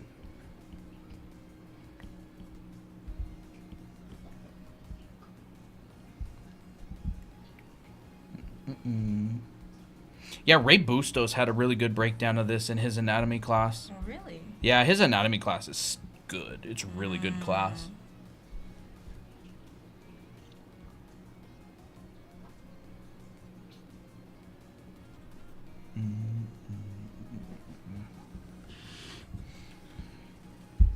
Okay, you guys must get this question every live. What's the best way of learning anatomy? I would say I would counter that with, what are your goals? Do you want to be able to draw good-looking characters, or do you want to wow people with your anatomical knowledge? Yeah, that's actually a great point. Because I find that most people are just like, they think they need to learn anatomy in order to draw their characters. But anatomy is not actually that important to drawing characters. Like, it matters, but there's a lot of other stuff. Like, it's almost like people think like, oh, I need to learn all the muscles, all the connection points, all of that kind of stuff. And then they'll skip the part where they actually learn how to draw good looking figures.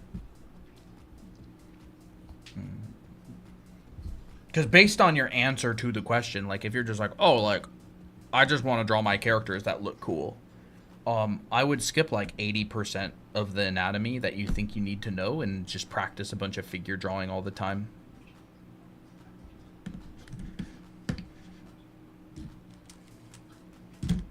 I need to actually study hands more because I do want to teach it, and I do actually want to be more confident with drawing them.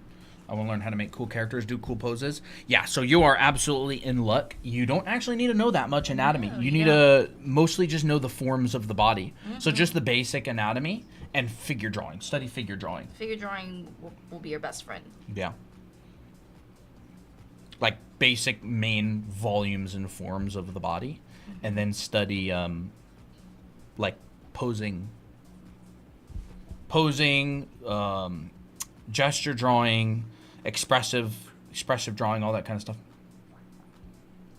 It's not bad to know anatomy for sure. It's like, you know, it's good. You just don't need to be an expert at anatomy to draw good looking characters. I would say like the more you know and the better you get at drawing, it's going to be like really helpful to be like, oh, I want to draw the obliques this way, or like, oh, I want to draw like this particular muscle because that's like the part that I really want to show. Yeah. Like it's not bad to know more. It's just, I would say, take your time, learn the basics first, the basic muscle structures or the basic muscle groups, like the torso, the legs, the arms, the ones that you actually need for drawing, you know, people.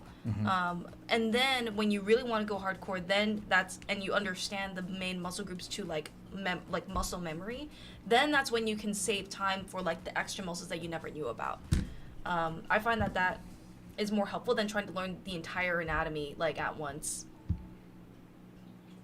Yeah.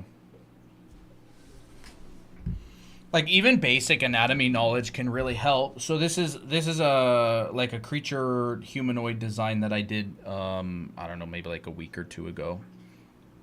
And you can see that like my anatomical knowledge comes through, but it's not actually like super in-depth anatomy, right? Like you've got the trapezius here, the deltoid here, you've got the bicep, tricep, brachialis. You've got the obliques, the pectoralis, serratus anterior, but that's only literally like 15 different muscles. It's not that big. Like, learning the basic anatomy allows you to translate stuff, right? Like, it's all these muscles, right? Here's the same thing. Serratus, obliques, abs, pectoralis, deltoid, traps, bicep, brachialis, tricep, radiobrachialis. I don't know how many that was if someone wants to count, but it's only like 10, 12 muscles? It's really not that many. And so if you study the main forms of those, you don't really need a lot more in depth. You want to learn the bony landmarks, the pit of the neck, the bottom of the nose, acromion process, bottom of the pubic bone, bottom of the knees, bottom of the rib cage. But again, it really doesn't take that long to learn that kind of stuff. Best YouTube or book recommendations for figure drawing? For figure drawing, Michael Hampton has a good book. It's called Figure Drawing Design and Invention. He has a great YouTube channel on it as well. It's free. There's a book called Morpho. Morpho's not really on figure drawing. It's more of an anatomy book, but it's good. Because you do need to know some anatomy. Morpho. What else? Anatomy for sculptors. Oh, yeah.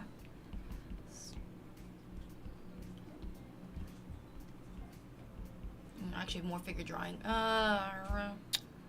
Figure drawing. Bridgman's? Bridgman has a pretty good book. Gottfried Bombs. How do you spell his name? G-O-T? G-O-T. Gottfried. B-A-M-M-E-S? Yeah. He has a pretty good book. Stonehouse's Anatomy is a really complicated, thick book. It's very in-depth, but it's good.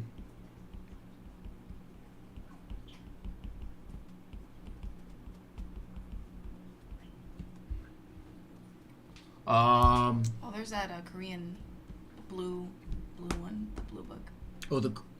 I forgot what the name is. I haven't really been through that one a lot. I haven't been either. Let me think. There's one by a guy named Tom Fox Draws. I don't remember what it's called. I've studied a considerable amount of that book. It's pretty good. I wouldn't really say it's for beginners. It's a little bit complicated. He doesn't really break things down in a super simple way, but it's pretty good. Let me see.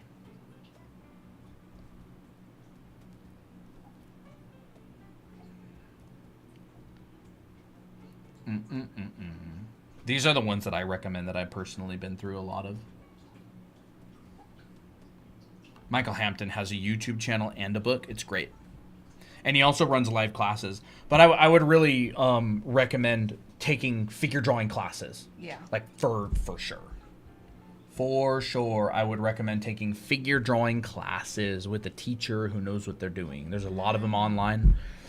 Will Weston has great content. We've taken his figure drawing class probably 3 or 4 times. The reason I didn't write it down is because he doesn't have a book. He doesn't really have any free content, and he's only running one figure drawing class this year, and it's already halfway over. But his stuff is fantastic, right? And if we're going into figure drawing teachers, there's Kirk Shinmoto. Oh, he's great. I haven't seen a lot of free stuff online from him, but he does have an audit class, which is a recorded version of his live class. I think it's 300 something bucks. It's a 12-week class. It's good. Of course, we have our own figure drawing class in our anime art school, ours. We don't promote it enough. For us, we always like to give you other resources before we give you ours. But yeah, we go. I've been through a lot of figure drawing classes, and I use a lot of figure drawing processes in anime art school. Have you read Drawing on the Right Side of the Brain? Yes, although that's not the type of art that we do. Drawing on the right side of the brain is more about learning how to observe and draw what you see. We are primarily drawing from imagination. So if you want to learn how to draw from imagination, You got to learn foundation. Like, this is completely from imagination. Like this here. And same with all these, like, these are, like, this is from imagination. Because I'm really only interested in imaginative drawing. I'm not interested in, like, seeing some, like doing a portrait of somebody, like, looking at them and then drawing it and looking at them and drawing it. Like, I'm just not really interested in that. There's nothing wrong with it. It's great. But I want to make my own stories and characters and stuff. So I'm just not really interested, other than study purposes. Like, I did a study of headphones recently. The theme today was fisheye perspective, but now we're kind of a little bit off track, but that's just because that's the end of the perspective lesson. Yeah, it's just the end of stream now. Yeah, like, other than this sort of thing, which is like a little study that I did on my headphones recently, I just do this to practice. I like it. This is not the kind of art that I would do, like, that I'm passionate about. It's more just like a practice thing. Well, like these little painting studies of stuff like that.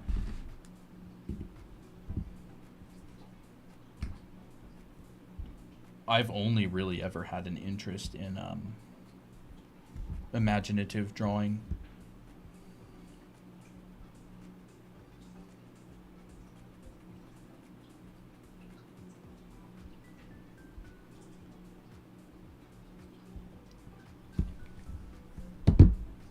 What else? Our anime art school, yeah, we have a figure drawing class. It's 12 weeks long. It's a good figure drawing class. It's all morphed into, like, the curriculum where we have a whole bunch of classes. So if you're interested in that, you can check it out. Images of it. Yeah, we do. On this. Yeah. Why is that still I have not? no clue.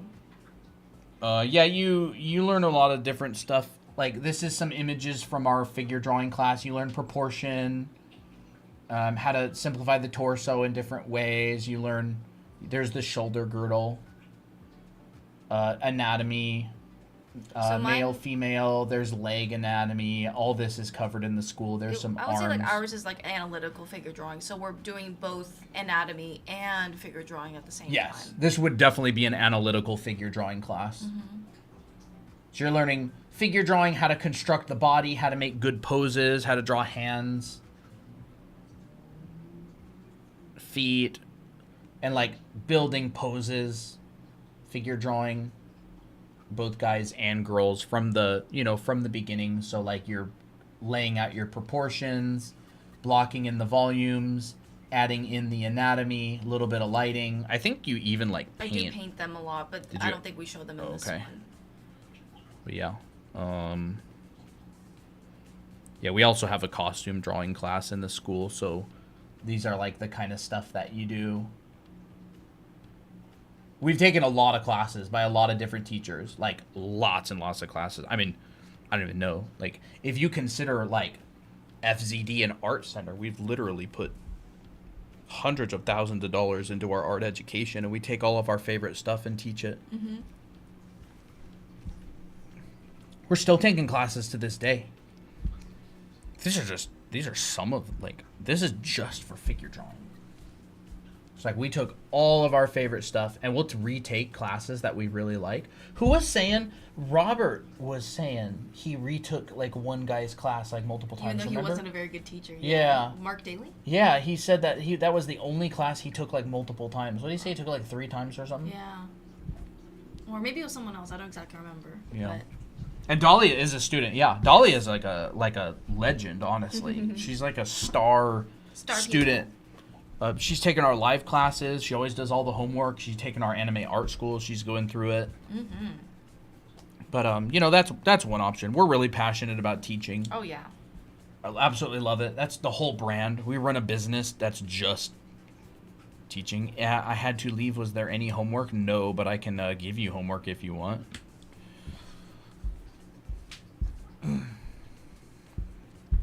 Homework for this, what we talked about today? Yeah, I can talk about some homework. So, if you're going to do homework for today, I would say I'm going to give you a lot of homework. You draw a circle, and I want you to do 20 5-point perspective grids, and I want you to color it, all right? Ooh. So I want your Y to be green. I want your X to be red. And I want your Z to be blue. That's generally. If you're working in a 3D program like Blender, that's what you'll get.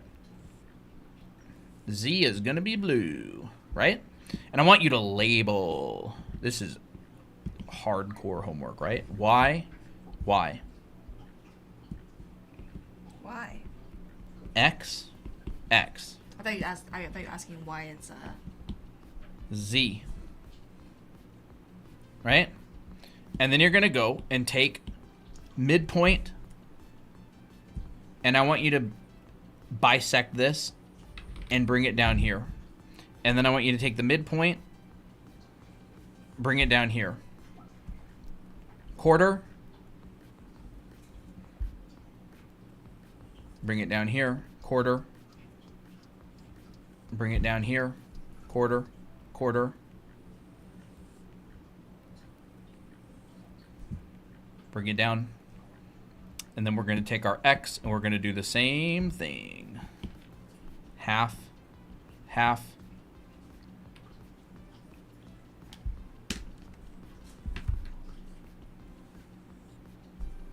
Half, half, half, half. You're going to do 20 of these.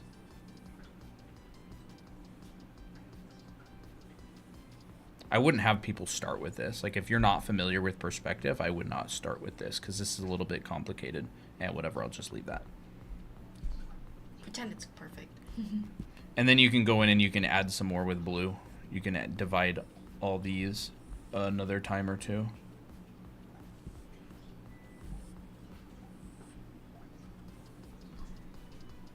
Right? So I kind of want you to make like 20 of these. Just get used to it. 5-point perspective grids. And then what I want you to do is I want you to do another 20. Except you're going to do this. You're going to make a grid. And you're going to draw your circle.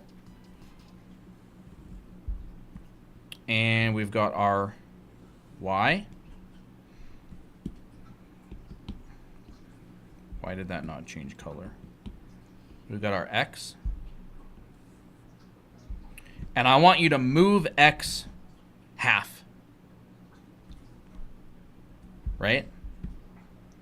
And then Z is also going to shift. So Z is going to scoot over halfway as well. So X has moved into there. Z has moved over to there. Okay. And then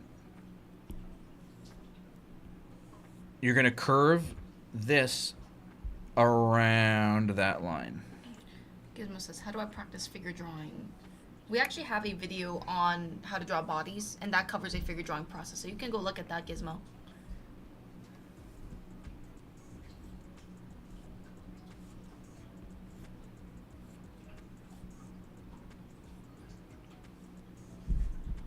And then you're going to take your X. You're going to do the same thing. And you'll get a lot better at this as time goes on. I've drawn a lot of these grids.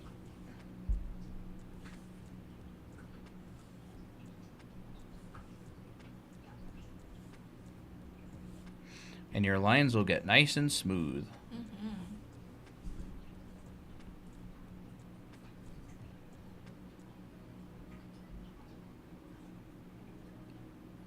And then we're going to do Y, which is top and bottom. So this is going to go through there. And you're going to do the same thing. So this is a 45-degree.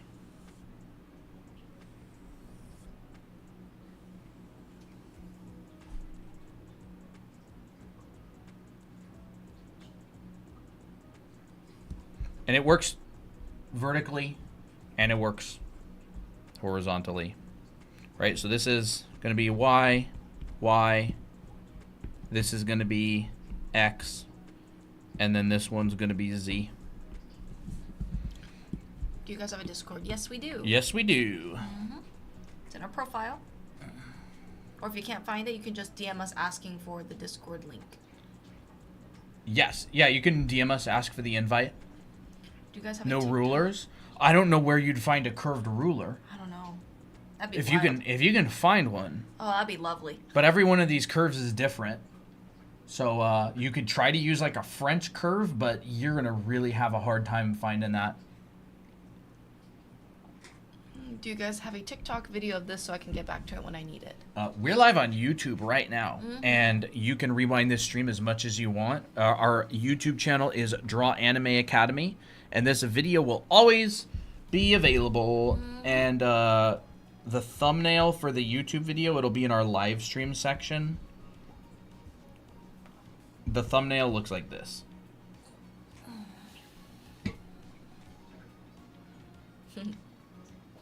It looks like that, and it's called, I don't know what the heck it's called. Sorry, but it's a pretty funny thumbnail, so you'll recognize it. All right, and then I want you to do like 20. I want you to do 10 of these, and then I want you to do 10.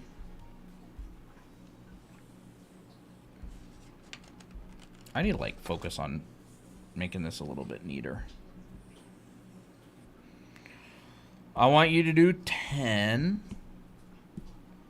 where you're like experimenting. So let's put like Y like that. Let's put X like that. Let's put a X right here at maybe like the quarter mark. And then we'll chuck Z over a quarter as well. So, you know, there. And again, remember, you're warping around that center. If you forget how to do this, just go rewatch the stream.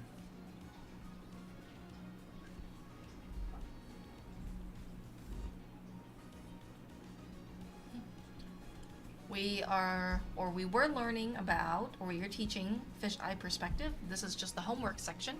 Yeah. Someone asked for homework. Nobody's going to do this, I can guarantee you. They might like start it a little bit, but I will You'll be the judge of that. Yeah, I'll do a fan art of your character if you get all this done. This is a lot of work, by the way. It's going to take a long time. It's a pretty good, sweet deal.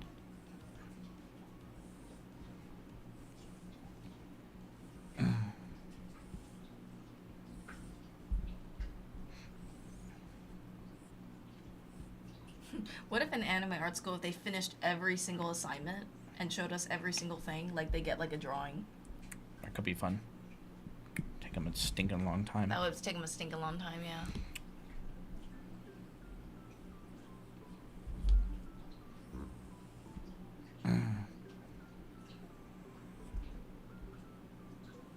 And then you do 10 of these.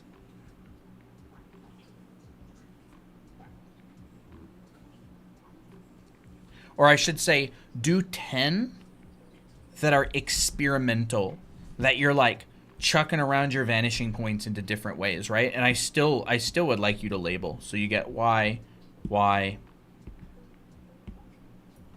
Here's X, right X. Here's Z. And then I want you to do 10 of these, right? So you've got 20, 10, and 10. So that's 40 total. And then on every single one, I want you to draw some boxes. So you can take your, I don't know, opacity and bring it down a bit. But on every single one, I want you to draw boxes and just kind of experiment around.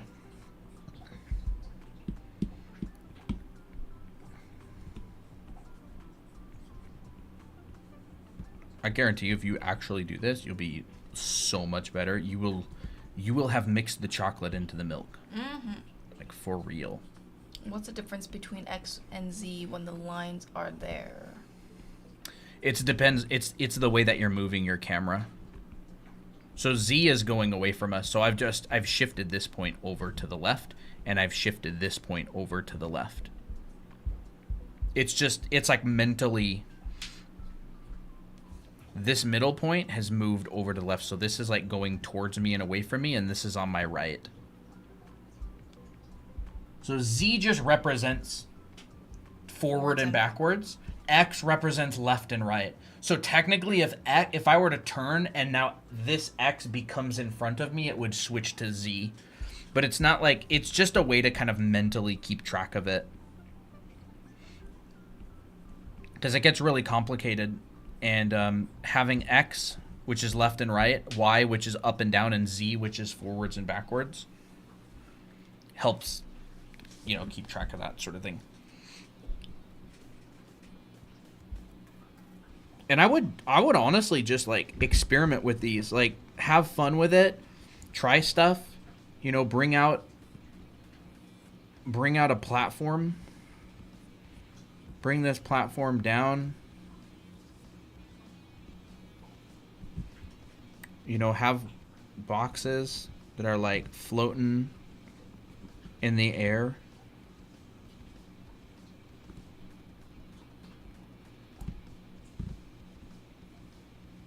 Trust your grid, draw back to the grid, right? You want these to be coming from there. You know, draw boxes. Here's how you would draw a box on this one. So this is a 45-degree box. So a box on this would look like this.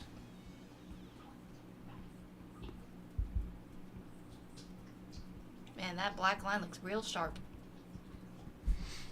Right? And then if I had a box right here, it would look like this. If I had a box on the other side of it, it would follow this.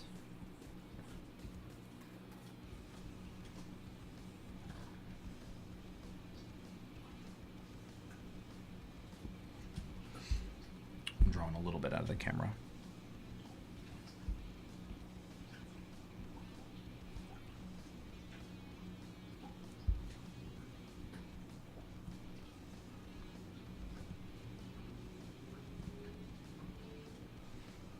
I would recommend overlapping as well.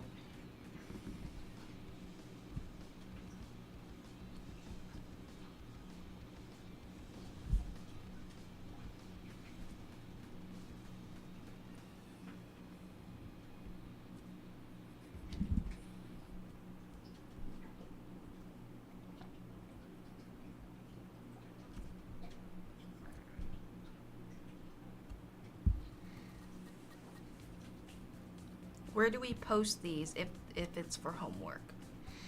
You could post it in any of the ArtShare channels in our Discord, but if you actually do these for homework, oops, I punched the microphone. Sorry, ears.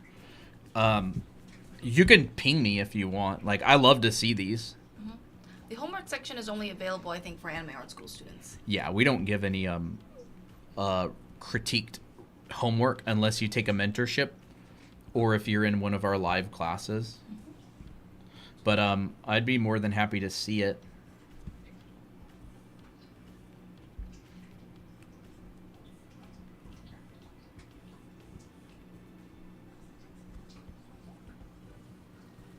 So that's what it would look like in this. Let's just go tuck that under there. And if you're up for a real challenge, you can do little draw through on all these boxes. And what I mean by that is you can just subtly indicate the backs of these boxes as if you could see through them. So every single one of these would have the back side. I would actually really recommend doing this. See? It's called draw through. And it's when you draw through the object in order to indicate.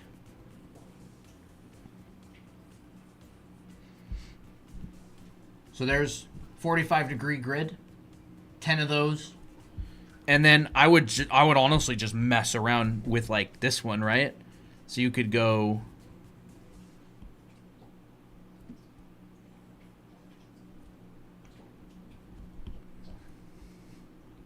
and I would make all these boxes. You could come in. See, I'm already going off grid. There we go. What if the box is at a different angle rather than with the edges of the box along the lines of the grid? Huh? You mean like at a different rotation? Yeah, you would add new vanishing points. So if I wanted a new rotation, I could come down. Let me think. How should I rotate this? So, for example, if I had a new rotation, you would find new vanishing points. So you'd come down and you'd come down. You'd basically have to make a new grid over top of this one. And so, like, I could have a box like this. And like this. Like this.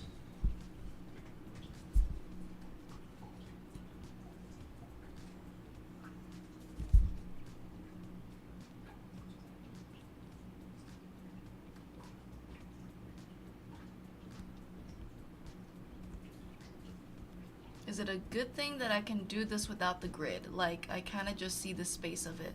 Space as it is. Yeah, it's great. Go in for studying because nobody else can. You should turn yourself into the scientists for being studied, because even Kim Jong-il had to spend decades and decades practicing to do it without a grid, and he wasn't even really completely accurate.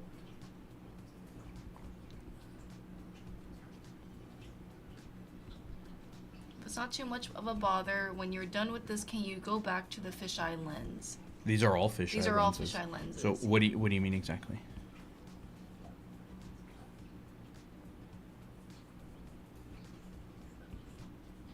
Rue, thank you for the follow.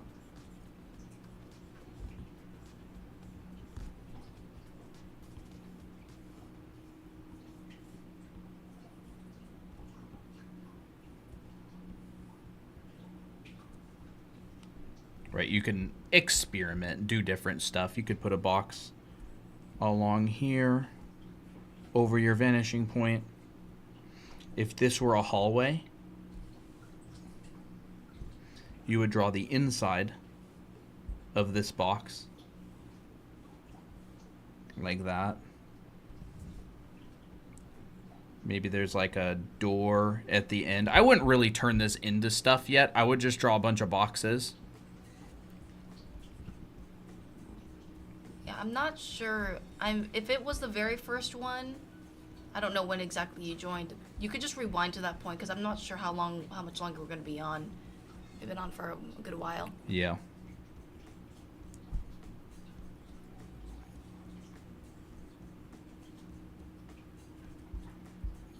See, mine's not quite that accurate. It's like kind of. When's the deadline for this? There is no deadline. There's no deadline. Just you can finish spend it. however long you want. Yeah. Yeah, no problem. That would be like the inside of a hallway, right? Mm-hmm.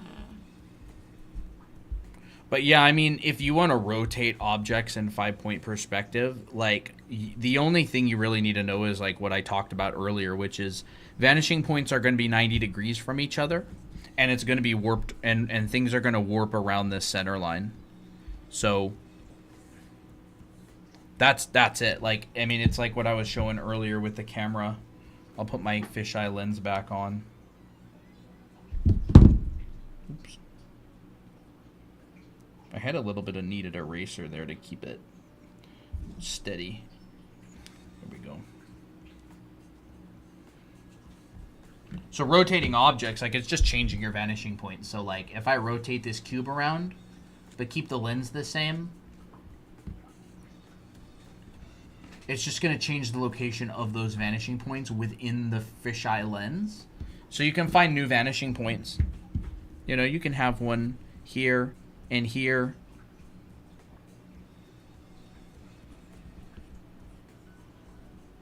So if you have a box,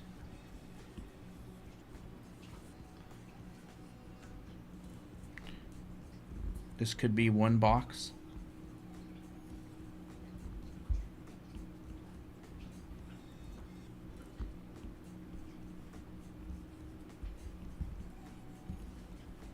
And you could have another box somewhere else for, say,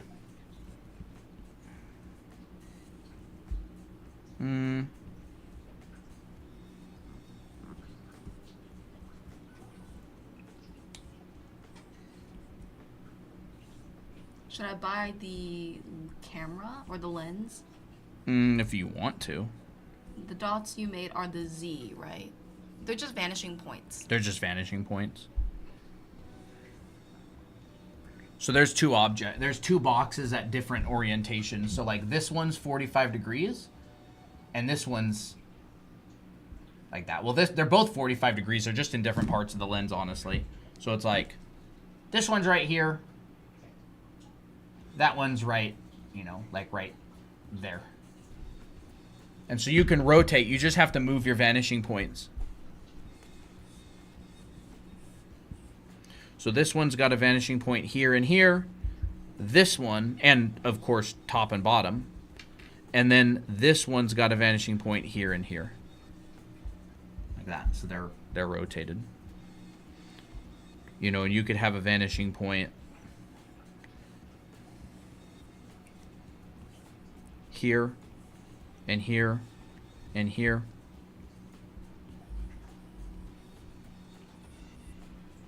And you could have a box like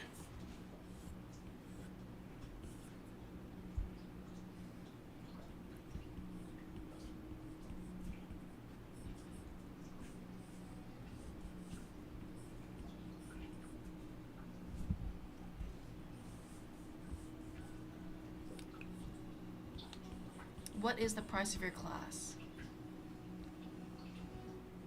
It's on the pricier side. It is $497 US, but it is $497 for all 7 classes. You get all 7 classes that are 14 weeks long. And so that blue box would be rotated. And this red box right here would be different. And then this green box over here would also be rotated differently. Like that. So it's really just taking this and going like that. Just rotating different. So like the blue box would kind of be like this. The red box would kind of be like this. And then the green box is kind of like over to the side. It's in a similar rotation as the red box. Where am I? Oh, and this is like a very tilted, isn't it? But there we go. Anyways, what was I talking about with the homework? Just putting a bunch of boxes in them. Yeah, so 10 of just the standard 5-point perspective with boxes in it. 10 of like a 45 degree.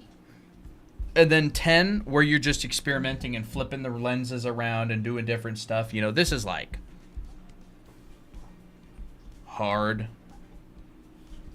This is like Harder. Very hard. A 5-point perspective in and of itself is hard. Yeah. And this one is Insane. wild. Impossible. Not impossible. Wild. Right. So hard, yeah. I don't know why the heck I wrote that. But you can do this traditionally too. A lot of these I was doing traditionally. Here's a 3-point. Here's one of those traditionally. Here's just a standard. Traditionally. Let me actually look for some more because they're kind of messy. Here's a 45 degree downward shot of a school bus in a neighborhood. That's all traditionally. There's more fisheye lenses. You can tell he's done this a lot. Here's some Krenz cubes on a fisheye lens. I would recommend. Here's a bunch more. This kind of stuff. Wow. Rotating around. This isn't exactly that. This is like similar, but you're putting it around an ellipse. I didn't talk about any of that today.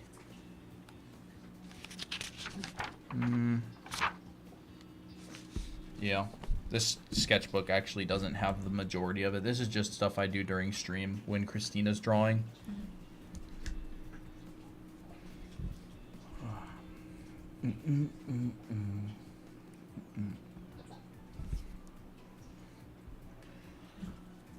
Well, I, for one, am ready to go do homework.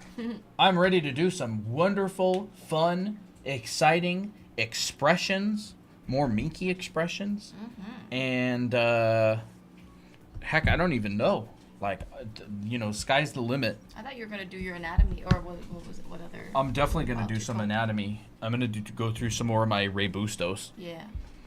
But, this is literally the foundation of drawing other, like, lots of stuff in perspective. Like this kind of stuff right here, Bio Mao. Like, this is the foundation of doing that kind of stuff. Heck, that's almost the same perspective that he used. Similar. Except he had a tilted horizon like that. All right, that's plenty of homework to last you the rest of the year, your lives. Well, we'll see you we'll see you guys next time. Yes, we're gonna wrap up. We're gonna wrap up, and I'm kind of hungry, honestly. Do you guys have YouTube? Yes, we do. Yep, Draw Anime Academy. And we also have a Discord server. If you're interested in joining, you can send us a direct message on TikTok. I have not opened TikTok at all. So if you want to join the Discord server, dude, 11%. If you want to join the Discord server, you can find it on drawanime.com, or, you know, just direct message us. What is it? All of our stuff, by the way,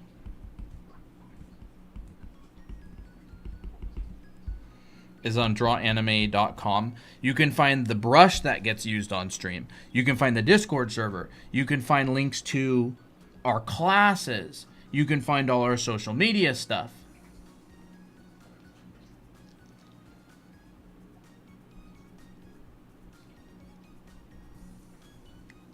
I don't want this rushed. If I draw your OC, I want all these legit. Nice. 20, 10, 10 with boxes. This should take weeks, honestly, to do. I don't want people to rush it in one night. Just like because that's I'm gonna rush your drawing in 2 minutes. And it ain't gonna look pretty. I'm kidding. Your drawings are pretty even at the 2-minute mark. There's the link for YouTube chat. Yes, absolutely. This homework would take a good artist probably a week at least. Yeah, 20 each. That's a lot. Yeah, 20 each. 20 of these, 10 of these, and 10 of these.